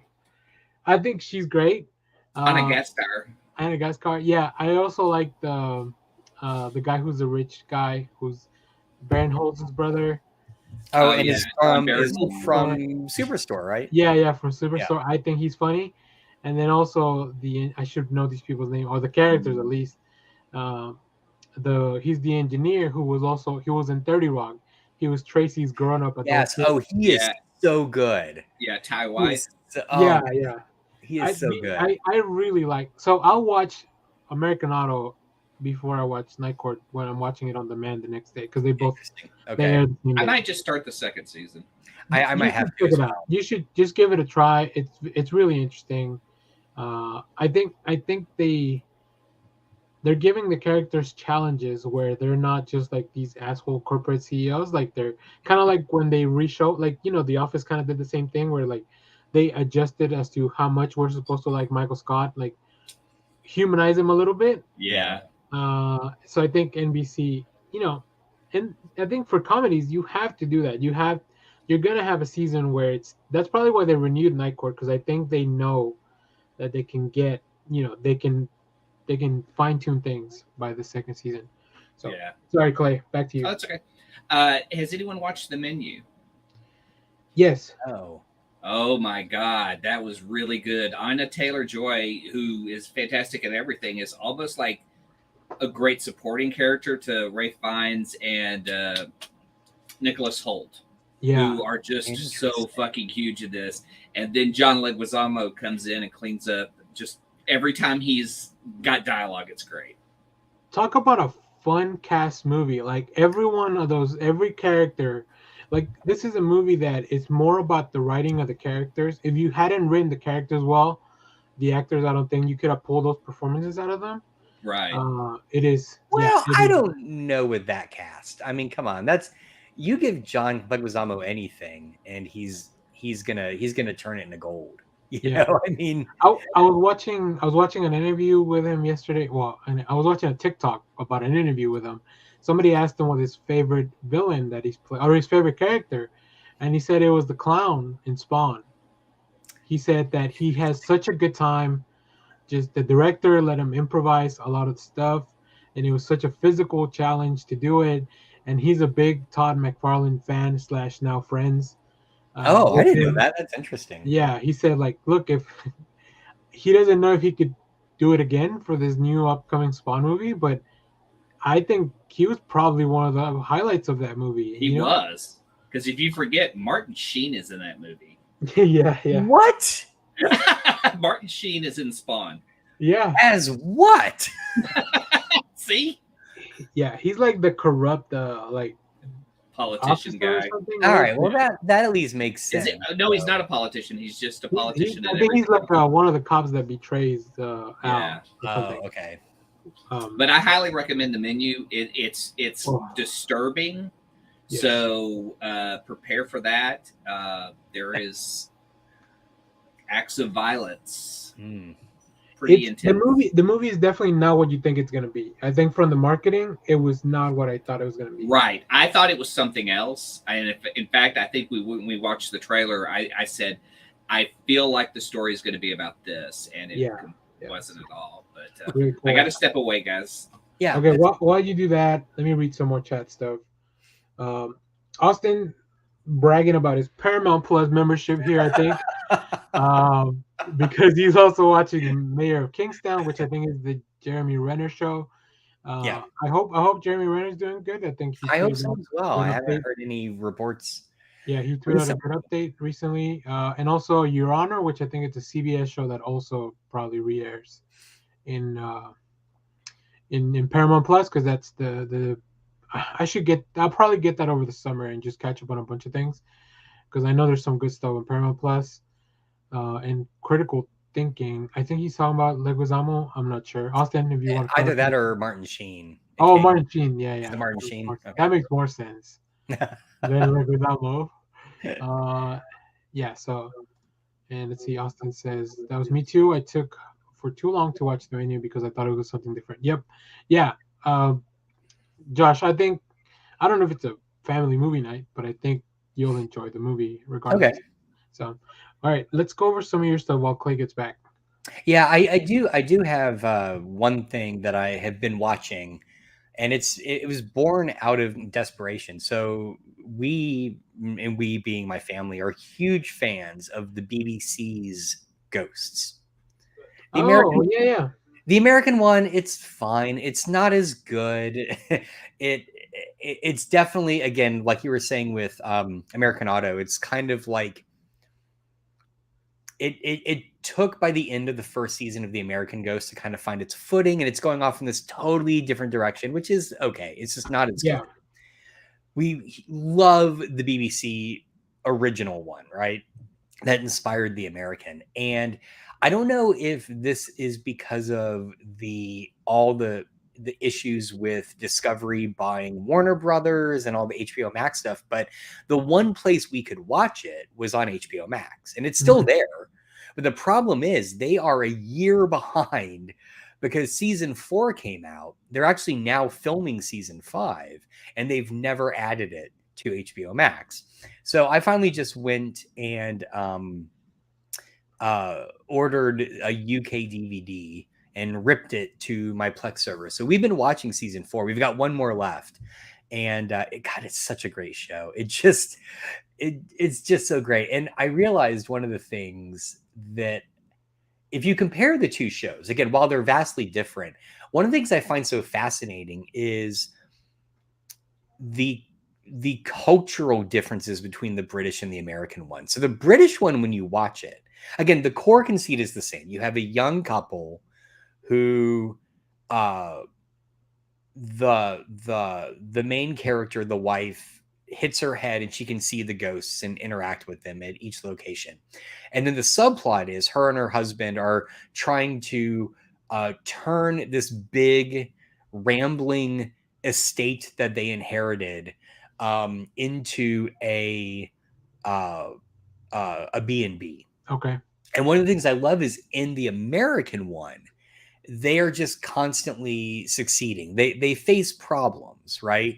But they're doing well. And that's become a key point of the current season of the American Ghost, is that they're starting to get guests and all that, and hijinks ensue and that kind of crap. In the British one, and I find this so very British, the couple never succeeds. Well, I take that back. There are moments of success, but they're still continuing to struggle. Like they don't have money. They're not getting the reviews they want. They're not, and it feels like this American success story, pull you up by your bootstraps, and this British, like, you're always going to suffer kind of mentality. So anyway, but it's fun. If you've never seen the British one, if you've only seen the American one, for God's sakes, get on HBO Max and watch the original British one, because it is 1,000 times better. It's just so much better. Yeah, it is a comedy. So the one I've seen, I watched like 1 or 2 episodes of CB and the CBS one, because it's round right after, what is it, Young Sheldon? Oh, is it? Okay. Rachel Martin. It's been a success. So yeah. Yeah. But I definitely see what you're saying. I think the premise is interesting. I do wonder how the ghosts differ, because the American ghosts seem very American, like location specific. So I will tell you. All right, here's how they differ. So in the American one, you have a Native American. Yeah. You have a like 20s jazz singer, who they've made a big subplot this season. You have a yuppie 80s guy. You have the hippie. The hippie flower, yeah. You have Thor, who is the Viking, and then you have the scout leader guy with the arrow through his head. Oh no! All right, you've got him, and then the last one is the Revolutionary War. Oh yeah. Okay, so how they compare is this: so the scout leader is almost a 1-for-1 transference. There is a scout leader in the British one.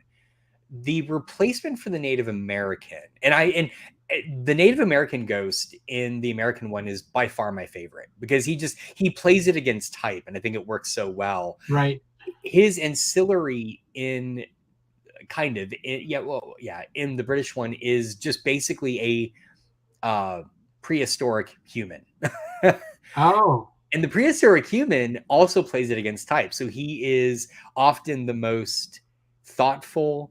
He is in many ways the smartest. There's a running gag that he's always playing chess against the 80s politician. He's always winning. I mean, it makes sense. He's been around for the longest, right? Yeah, yeah, and they kind of played that up in the season 4 of the British one. Okay. They have they had the 80s politician, but unlike the American version, who have really made him a good guy, the 80s politician just remains just kind of like a shitty politician. They should have just made him like Reagan. Yeah.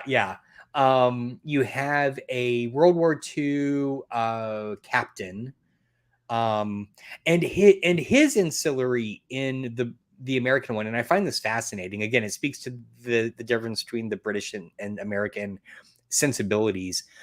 Is the Revolutionary War guy? They're both gay. But what's interesting is while the Revolutionary War person in the American one is very much discovering and coming out being gay, they are absolutely keeping the British World War II general like in the closet. And so that, again, it's this weird point of tension that they're kind of playing with. Interesting, because he's a ghost, so yeah. Okay. Yeah, I know. And then I'm trying. Oh, there is a like a early 19th century poet. That's probably the flapper in the American. Yeah. And then God, who? Oh, there is a guy, and I don't know how they did this. There is one, because again, this is all the cast of other shows they've all done together. One is an Elizabethan era upper class guy, but he got beheaded. So constantly his body is roaming around, his head is in other places. And that's how they have him play him. There was a kind of like a peasant woman. There is, and she's amazing. There is a 18th century noble woman, played by an actor who, this was the first thing I ever saw her in. But then we started watching, and we only watched the first season of it. Oh God, I just blanked on it. It has Steve Buscemi, Daniel Radcliffe. He plays God. Radcliffe. Yeah. I know what you're talking about.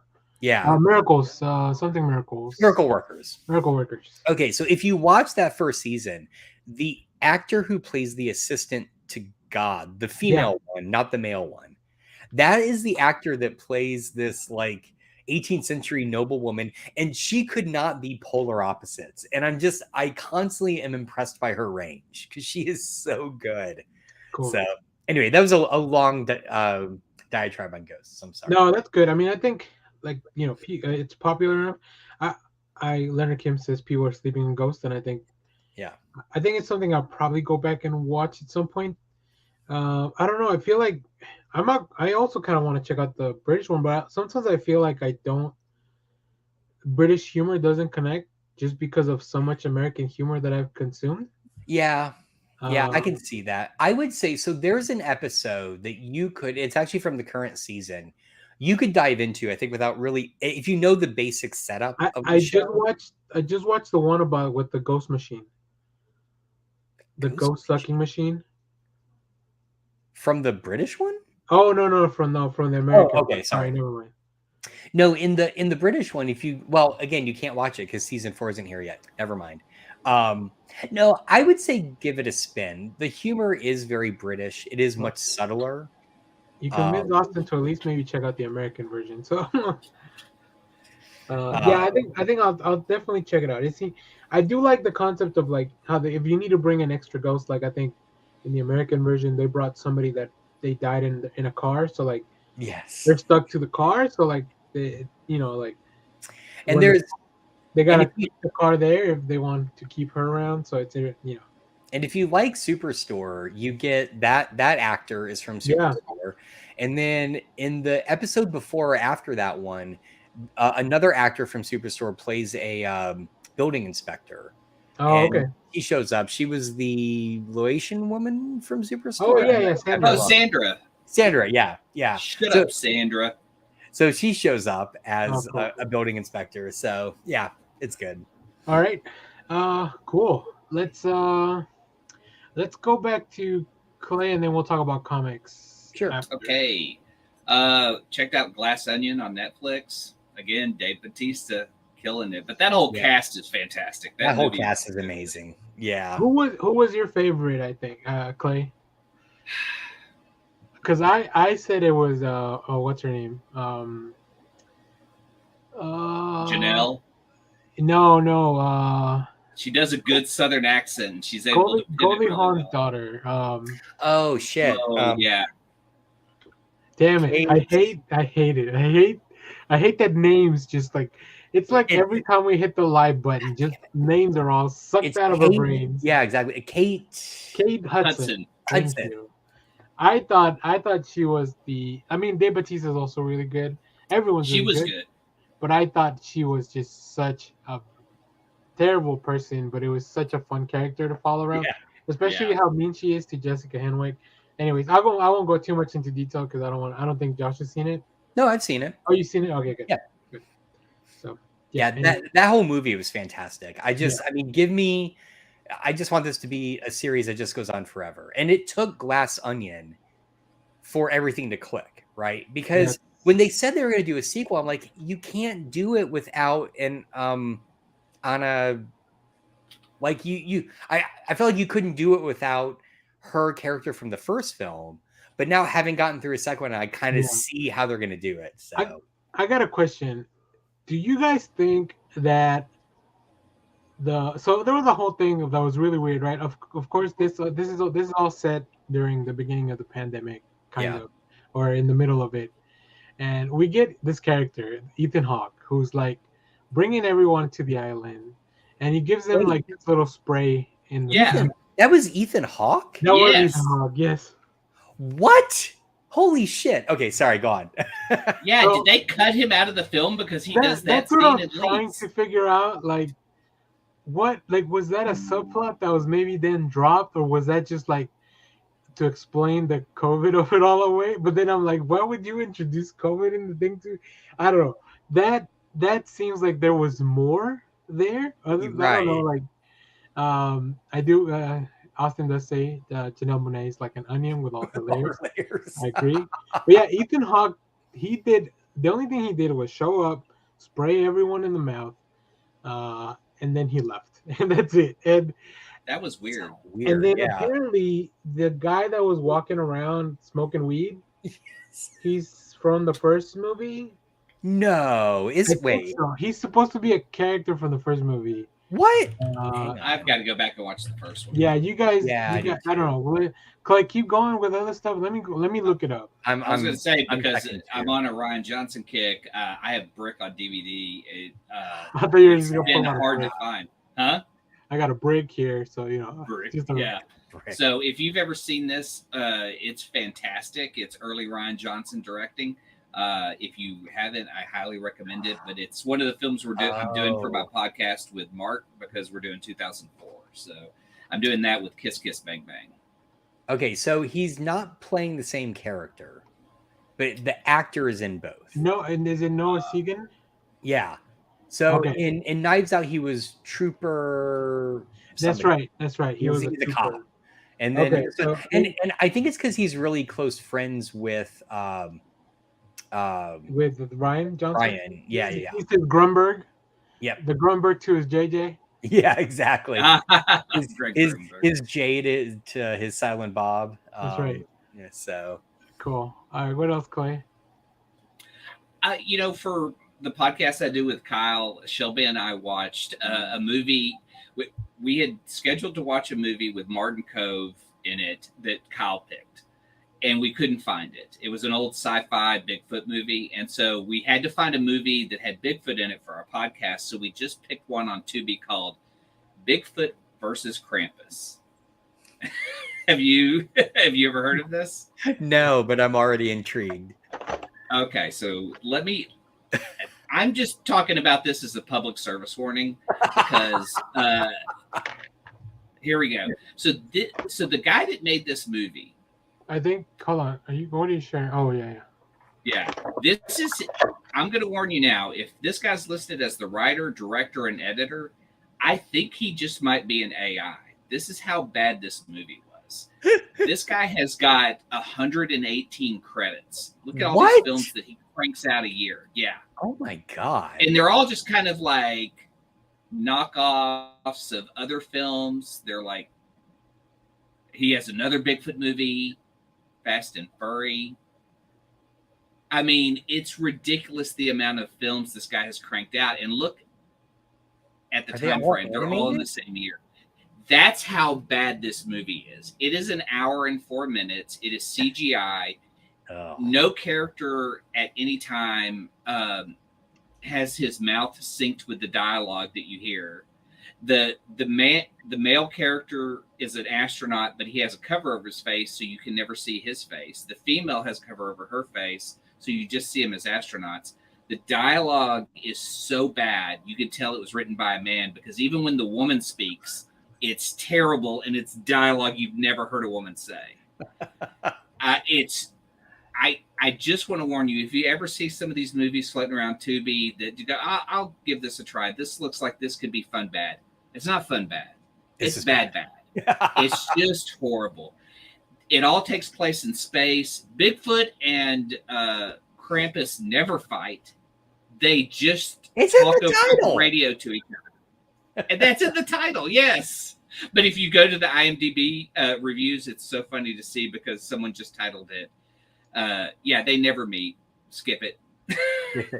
This makes me wonder. This sounds like a director, not as an AI, but like the fake director name, like Sandy Frank, that they just use. Like this sounds like there's probably just like an Asian animation company just knocking stuff out left and right, and they just need a director's name to put on it. So, well, he's listed as a director. He's also a writer. Voice. He's also, he does everything in the film. Yeah, and it just looks like he sends it to an animation house to just crank out, and the dialogue doesn't make sense.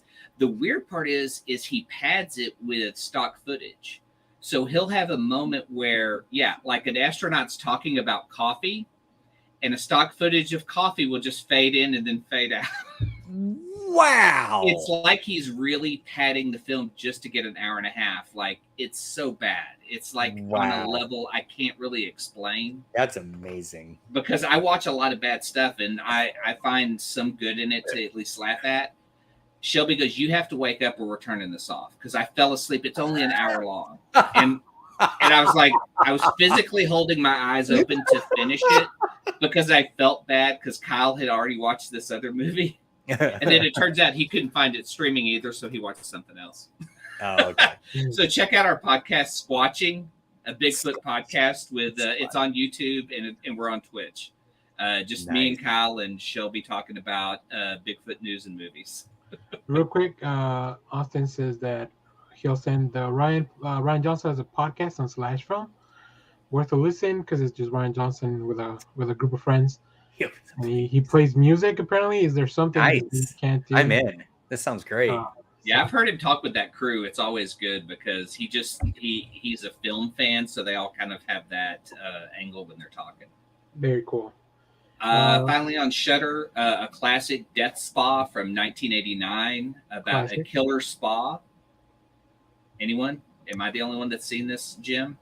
I think we were talking about that, and Josh, it's really funny after you left. I think we talked about this, so we had book club on Thursday. Yeah. And you mentioned the gym 2 times. Which again, it clearly shows. Yeah, and then Clay brought this up, and we were like, oh, we should warn Josh about the dangers of going to the gym. Since you were the gym head that I night. do need to keep that in my back pocket, actually, for whenever I, am tempted. And then I highly recommend Death Spa. Okay. Where is that on Shudder? Okay. It's on Shudder, but I think you can find it a couple of other places because it's an old 80s slasher film. I mean, I say slasher. It's a gym that's been programmed, and the programming goes crazy and starts killing people. I'll check it out because I canceled AMC Plus this month because Mayfair Witches is not doing it for me. Well, then you're going to be bummed at my recommendation because it's from Shudder. Oh, I still have it till the 15th, so maybe I'll still get to watch it. Okay. Yeah, the final film was last night's Joe Bob's Valentine's special, Phantom of the Mall, Eric's Revenge, which is just great nostalgia if you grew up in the 80s because everything takes place in a mall. It stars Morgan Fairchild. You get to see stores that don't exist anymore, like B. Dalton. It's just a fun nostalgia trip in a bad horror film. It's funny you say that. I just started reading a great book that came out last year called Meet Me at the Fountain. And it is basically like, it's written by an architectural historian, but it is a history of the American Mall. And just reading the introduction was like just getting overwhelmed with memories. So yeah, highly it's very readable. It's not like a big, thick, like academic. When you say readable, do you mean legible? Or just... I mean both. Okay. I love books that are highly legible. Highly legible. The mall that they shot Phantom of the Mall in is the same mall from Chopping Mall. It's the same mall from Fast Times at Ridgemont High. So this guy was making bank on renting his mall out to shoot things. When you watch Phantom of the Mall, like he blows up stuff in the mall. So it's pretty insane the amount of like pyrotechnics they do inside a functional mall. That's what they should do at Valley View. My brother-in-law lives right next to it, so we always drive by and see how like it just looks like the post-apocalypse. Yeah, I don't even know if the theater's still open. Oh no! It shut down years ago. The whole thing? Yeah, the whole thing. I think the theater was the last thing to go because they had like an event center in there. It was very reminiscent. Down, did they not? Speaking of Austin asking about The Walking Dead, like the mall felt like it was ready for nature to take it back. Right. Yes, yeah, they can do it at Valley View. That's what Austin says too. They can do it at Valley View. No one's ever there. Yeah, I think they might have shut it down for good. Okay, but that's it for films for me. Unless you want to get into comics. Let's talk a little bit about comics because we're running a little long, and I do want to show Josh the trailer. But Josh, do you want to show us real quick? Clay, we'll probably save if you want your covers. Comics. Yeah, we can. We'll save comics for next time because there's a bunch of stuff. But I do want to show Josh the trailer. Sure. All right. And if there's a standout comic, we can bring it up in recommendations in a little bit. Okay. That sounds good.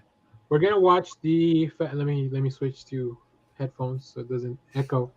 We're gonna switch to watching the Planet of the Apes. Not Planet of the Apes. The Fast X. Hey, wow, that is the weirdest Freudian slip. There better be apes in this fucking trailer. All right, dude. If there was a Fast and Furious Planet of the Apes crossover, I would have written it. And why haven't you? Let this show finish and I'll start. There you go. There might be. Yeah, look, just type out the quick synopsis, then throw it on Chat GPT, and it'll fill out the rest. I did use Chat GPT. Have y'all tinkered around with it? Oh, not much. Maybe just like a tiny bit. Yeah. How do you think I come up with so much content for this channel? I did take some screenshots of the questions I asked, and I'll post some and see if it's show worthy stuff. I know there's some podcasts that have already done it, like where they just have the AI write the whole show. I wanted to try that. Maybe we'll do that in the future before it goes behind the paywall. But it's I'm interesting. a little worried how it's going to interpret me. Yeah.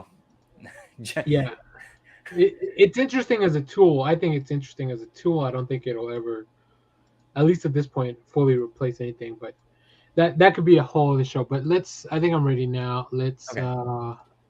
So we're gonna watch the trailer for Fast 10, and then after that, we're gonna just have Josh talk to us a little bit about what he thinks this movie is about, what's going on.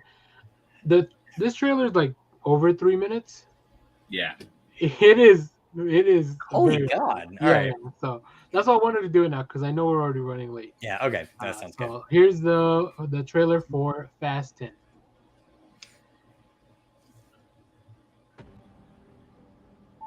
I know that this road has been very hard, and yet here you are, building this magnificent family. What's going on in that head of yours? Something little piece of it.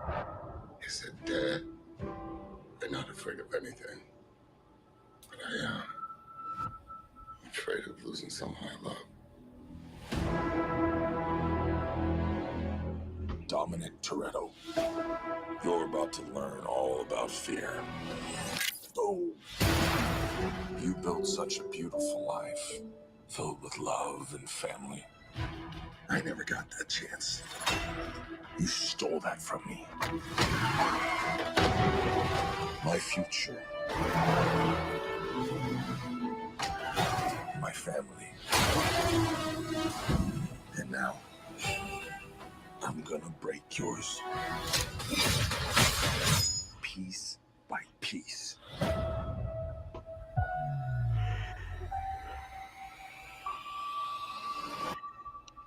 Let's ride, let's ride, let's ride, let's ride. He's coming for you with everything. What's the plan, Dom? I'm not sure anymore. One of us might not come back from this. But we have to fight. Never accept death when suffering is owed.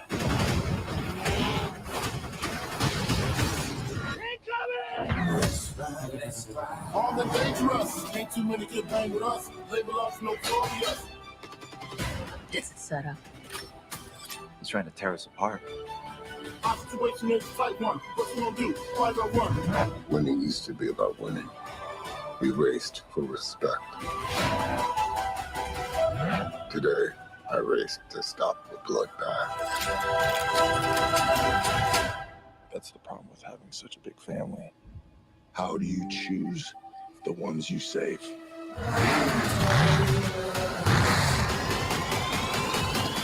Let's race. Ain't too many get bang with us. Label us no phobias, no phobias, no phobias. You still know how to drive? Justice for Hans. It's showtime. Here we go. Game recognizes game. Is that Brie Larson? Yes. Okay. I'm coming for you, son. Let's ride. Let's ride. Let's ride. Here they come. You will never be able to break my family.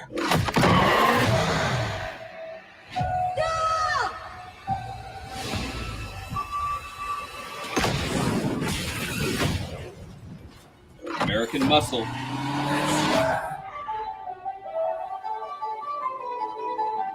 Good morning, sunshine. You gotta be kidding me.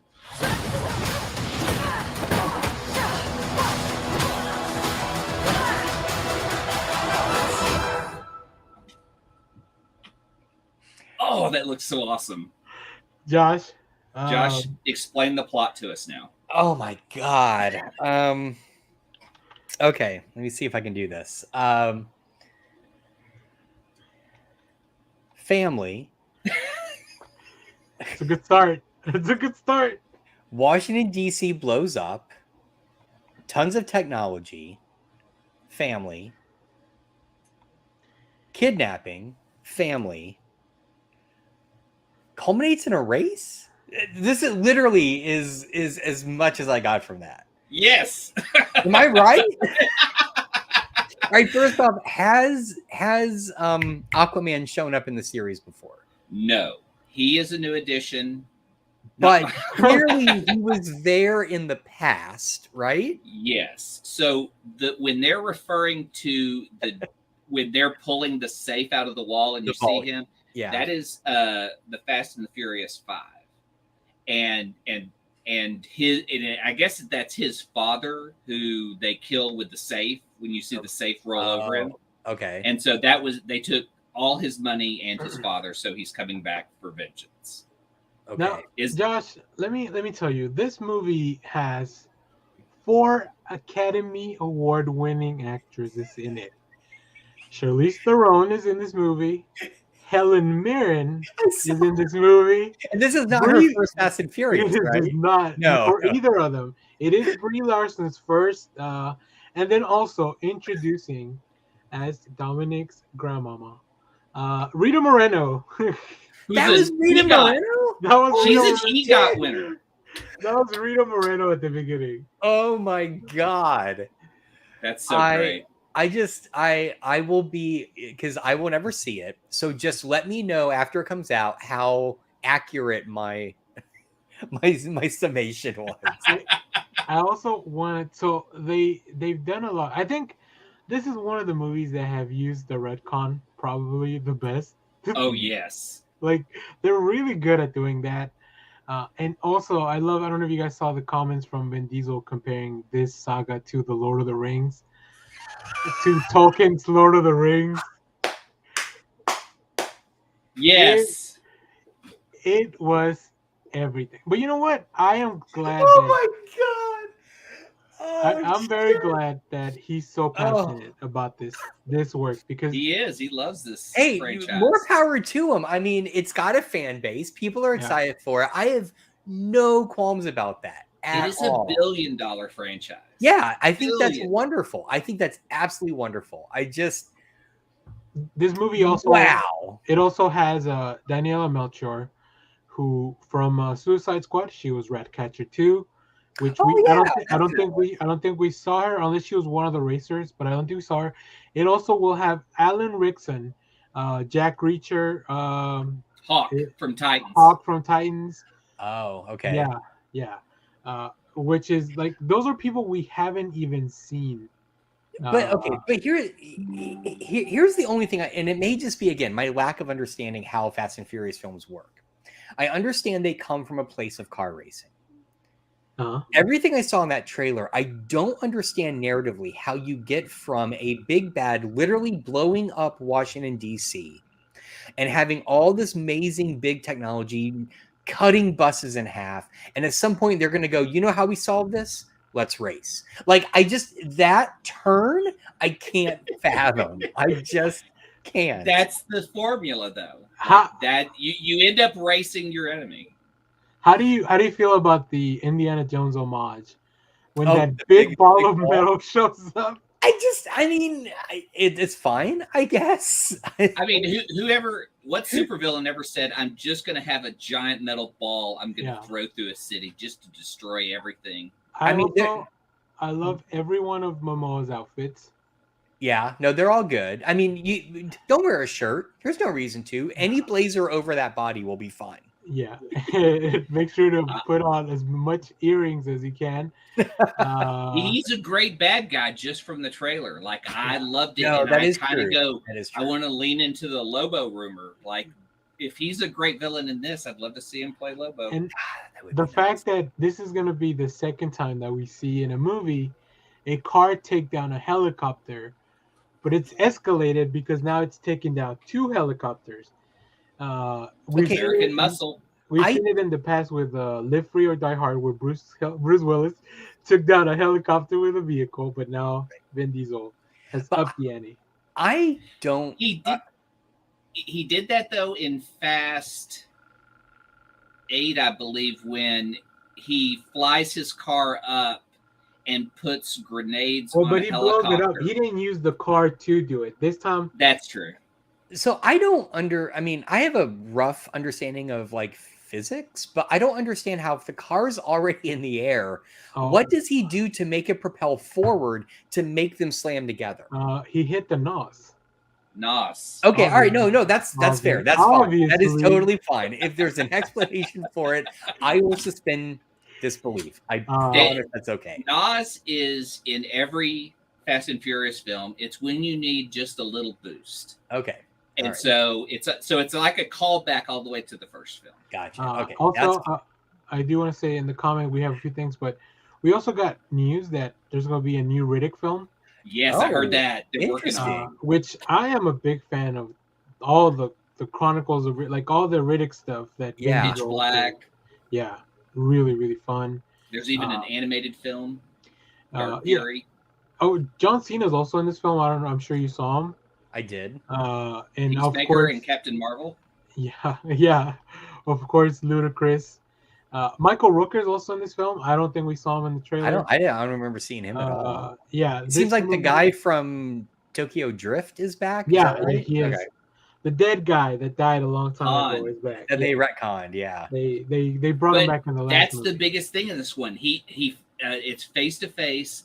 Jason Statham, who killed Han, quote, killed Han, but then they retconned it by having Mr. Nobody pull him from the wreckage to fake his death so he could go undercover with Mr. Nobody. There are rumors that Gal Gadot is also returning somehow. Gal Gadot died. Gal Gadot died in the 6th movie because we watched her die. Like from an airplane, she just fell into an explosion. She saved her man's life and pulled a gun and fell, and it just wrecked Han. Yeah. So I do. You're going to resolve that by revealing she's actually Wonder Woman and can easily fall from a plane. I think the last part of the trailer may give me what I thought was a theory, and it's about cloning. I think we know that this world has really advanced technology, as we saw in Hobbs and Shaw. TV players with VCR combos. Wait. Cloning? I think that's why they took Cypher and like the scene at the end where they're when they're in the thing. Okay, I think that's how you bring Gal Gadot back, like some kind of clone. Wow. They already went to space in the last movie. So anything is possible because look, all things are possible when you have family. Austin knows. Familia.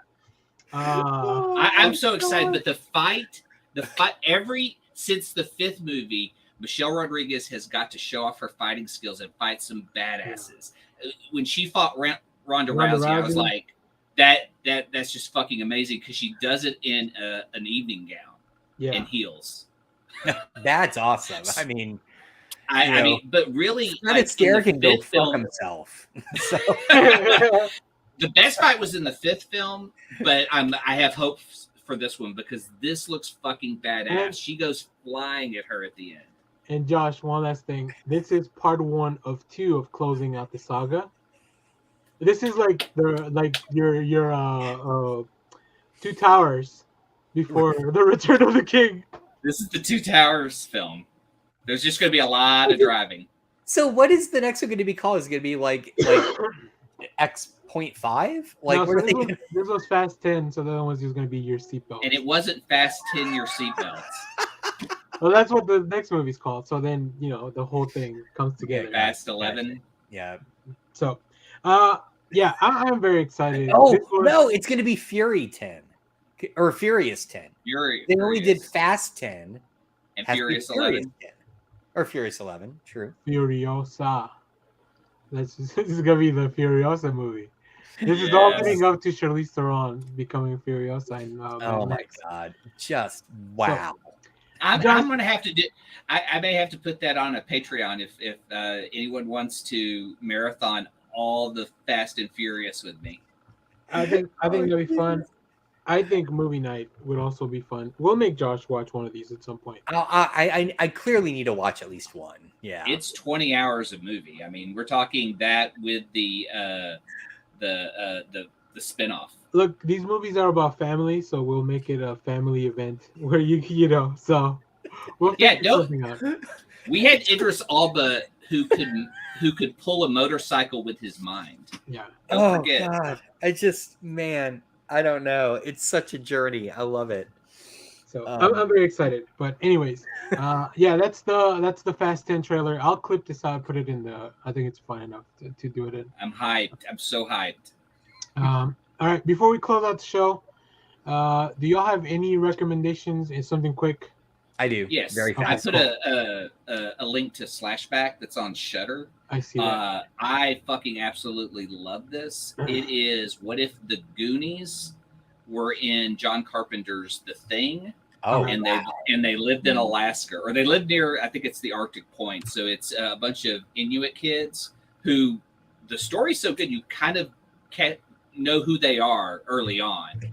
The only thing I will say that hurts it is there's some CGI that is really fucking sketch in this, and it really brings you out of it. But the kids pull you in. The kids are really good because they know the rules of horror, and they kind of play that, so it's fun to watch. But I highly recommend Slashback if you love like kids going on an adventure to fight John Carpenter's The Thing. Okay, cool. Josh, what do you got? I'll make mine fast, but it has to do with the fact I won't go into it, but the whole D&D open gaming license drama from a month ago. As people begin exploring other non-D&D games, I mean, stuff is selling out left and right. I kind of predicted this would happen, but Paizo, publisher of Pathfinder, released a massive humble bundle called "So You Want to Try Out Pathfinder," which is you're also mad at West Coast. West Coast. They're just not making any bones about it. And so here, I'll share my screen real quick. I got it. Oh, thanks. Okay. So click on the 7-item bundle actually there at the top. Here? Yeah, just click. So for $5 alone, you get the core rule book, the first bestiary, the beginner box, character sheet pack, player character pawns, the Lost Omens World Guide, and a one-shot adventure for $5. Wow. $5, you can get almost entirely into Pathfinder. If you click the 28-item bundle, for $25, you get all this. And I just want to stress, it is almost worth it alone because I don't own Abomination Vaults, but you also get the Foundry VTT official module plugin for it. But I mean, it's not everything they put out by no means, but this is the best way to get into Pathfinder right now. Wow, that's awesome. You can't buy the core rule book in print. They blew through 8 months worth of stock in 2 weeks. Wow. After all the OGL drama. So if you're looking at another, the maps, I mean, everything is so good. Are these maps that you print to put on your physical map, or how do these work? Yeah, so the way these work, so they sell those in print. I just put mine away. I would show you. It's okay. But if you buy them in PDF, you can basically just print them out kind of like in multi-page and then put them together. They also have started doing it where, and they haven't fully done it with all these maps yet, but a lot of the newer maps, when you buy them digitally, like you would here, if they've created a JPEG for it, they give you that for free and you can load that into a virtual tabletop. Oh, like the Roll20 or something like that? Yeah, exactly. Oh, cool. This is a killer bundle. So just it benefits Code for America too. So that's it is, which is great. And make sure you go in and adjust the donation because I'll show you right here. Excellent. I always do the custom amount. I do the custom amount too. Yep. Like there you go, my hero. I love it. I always make it look like a wiener.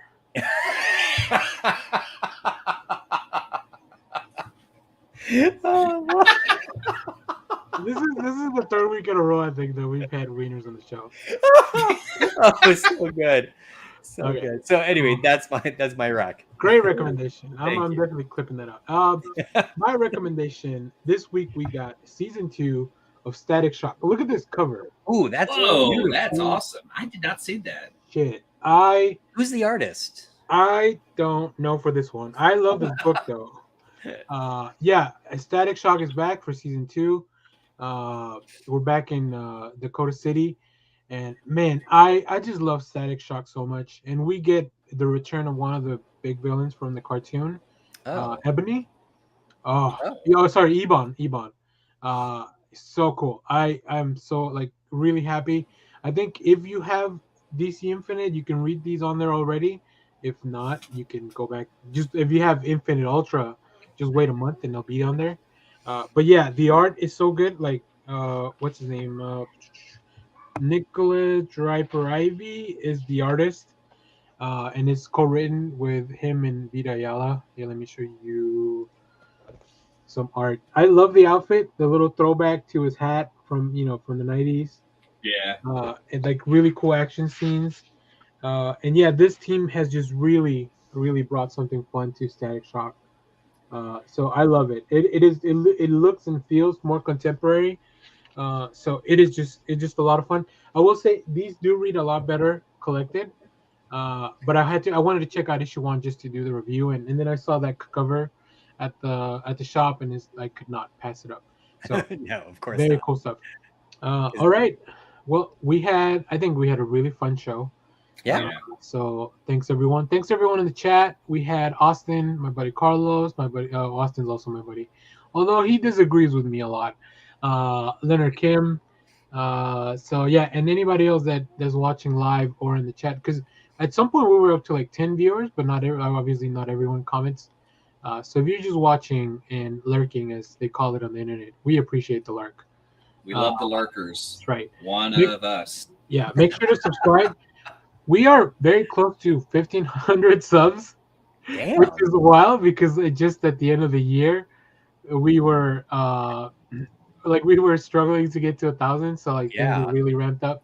And it just took off. I'm very excited. We're still working just some behind the scenes. We're working to get to that number of hours to actually get monetized. It's a whole thing that YouTube. So many hoops we got to jump through, but that'd be cool. But in the meanwhile, if you want to contribute to the show, we do have a Patreon that's right now it's kind of a tip jar, just whatever you can contribute. Clay's got it on his name there, and then you can find the links all over our socials. But if not, just follow us on Twitter, Instagram. We put some shorts there too, like little clips that we think are funny, and then comic reviews and stuff like that.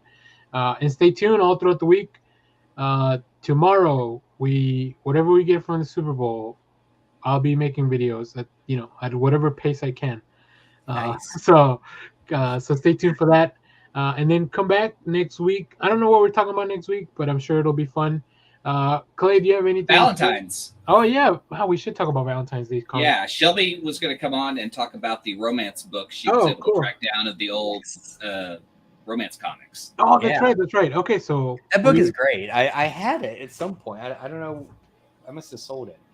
Yeah, the great Tom King's the trades out for the first part. I still find it so weird. I've read every one of those issues and I saw it collected and I'm like, I don't feel like it was at a stopping point, but I guess it's just volume 1. So yeah, it's just volume 1. Yeah. Okay, I'll check it out. Cool. So stay tuned for that. We'll have some Valentine's stuff. I'll try to watch the Magic. I'm actually very interested in the Magic Mike movie. Look at Clay's face. I like the first one. I think the second one's a lot more fun. But yeah, I mean, Salma Hayek's in the movie, so I'm gonna go watch it. So look, if we don't get, he's also in Dusk Till Dawn. Yeah, true.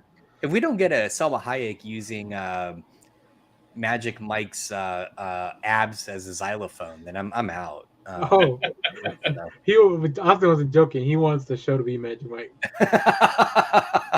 Nice.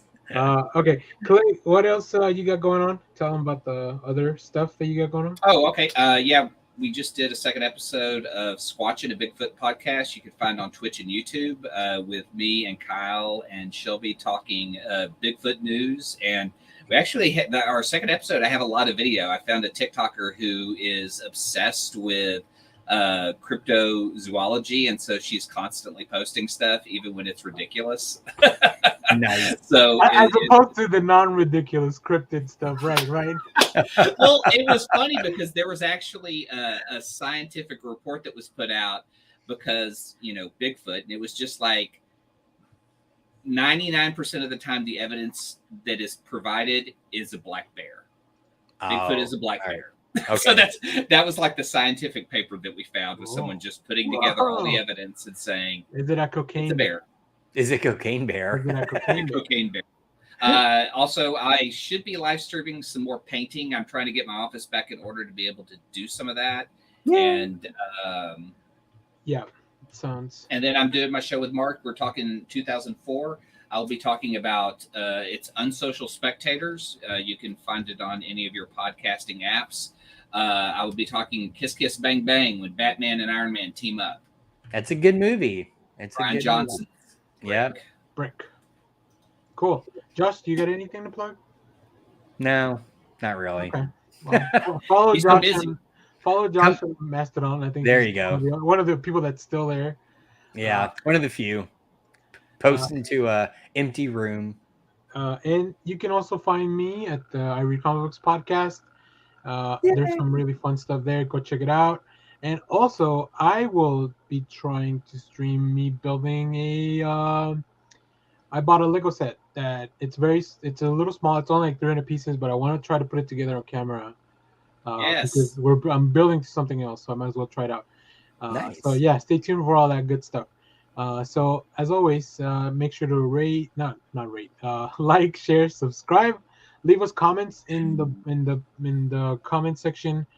Just let us know what did you think of Wakanda Forever or anything else that we talked about. So yeah, thanks for watching, everyone. Thank you. Bye. Let's get out of Let's here. ride. Thanks everyone for watching. Twitter loves you. Oh yeah. Clay. Hell, Bebo. Josh. Simon Center, get the fuck out.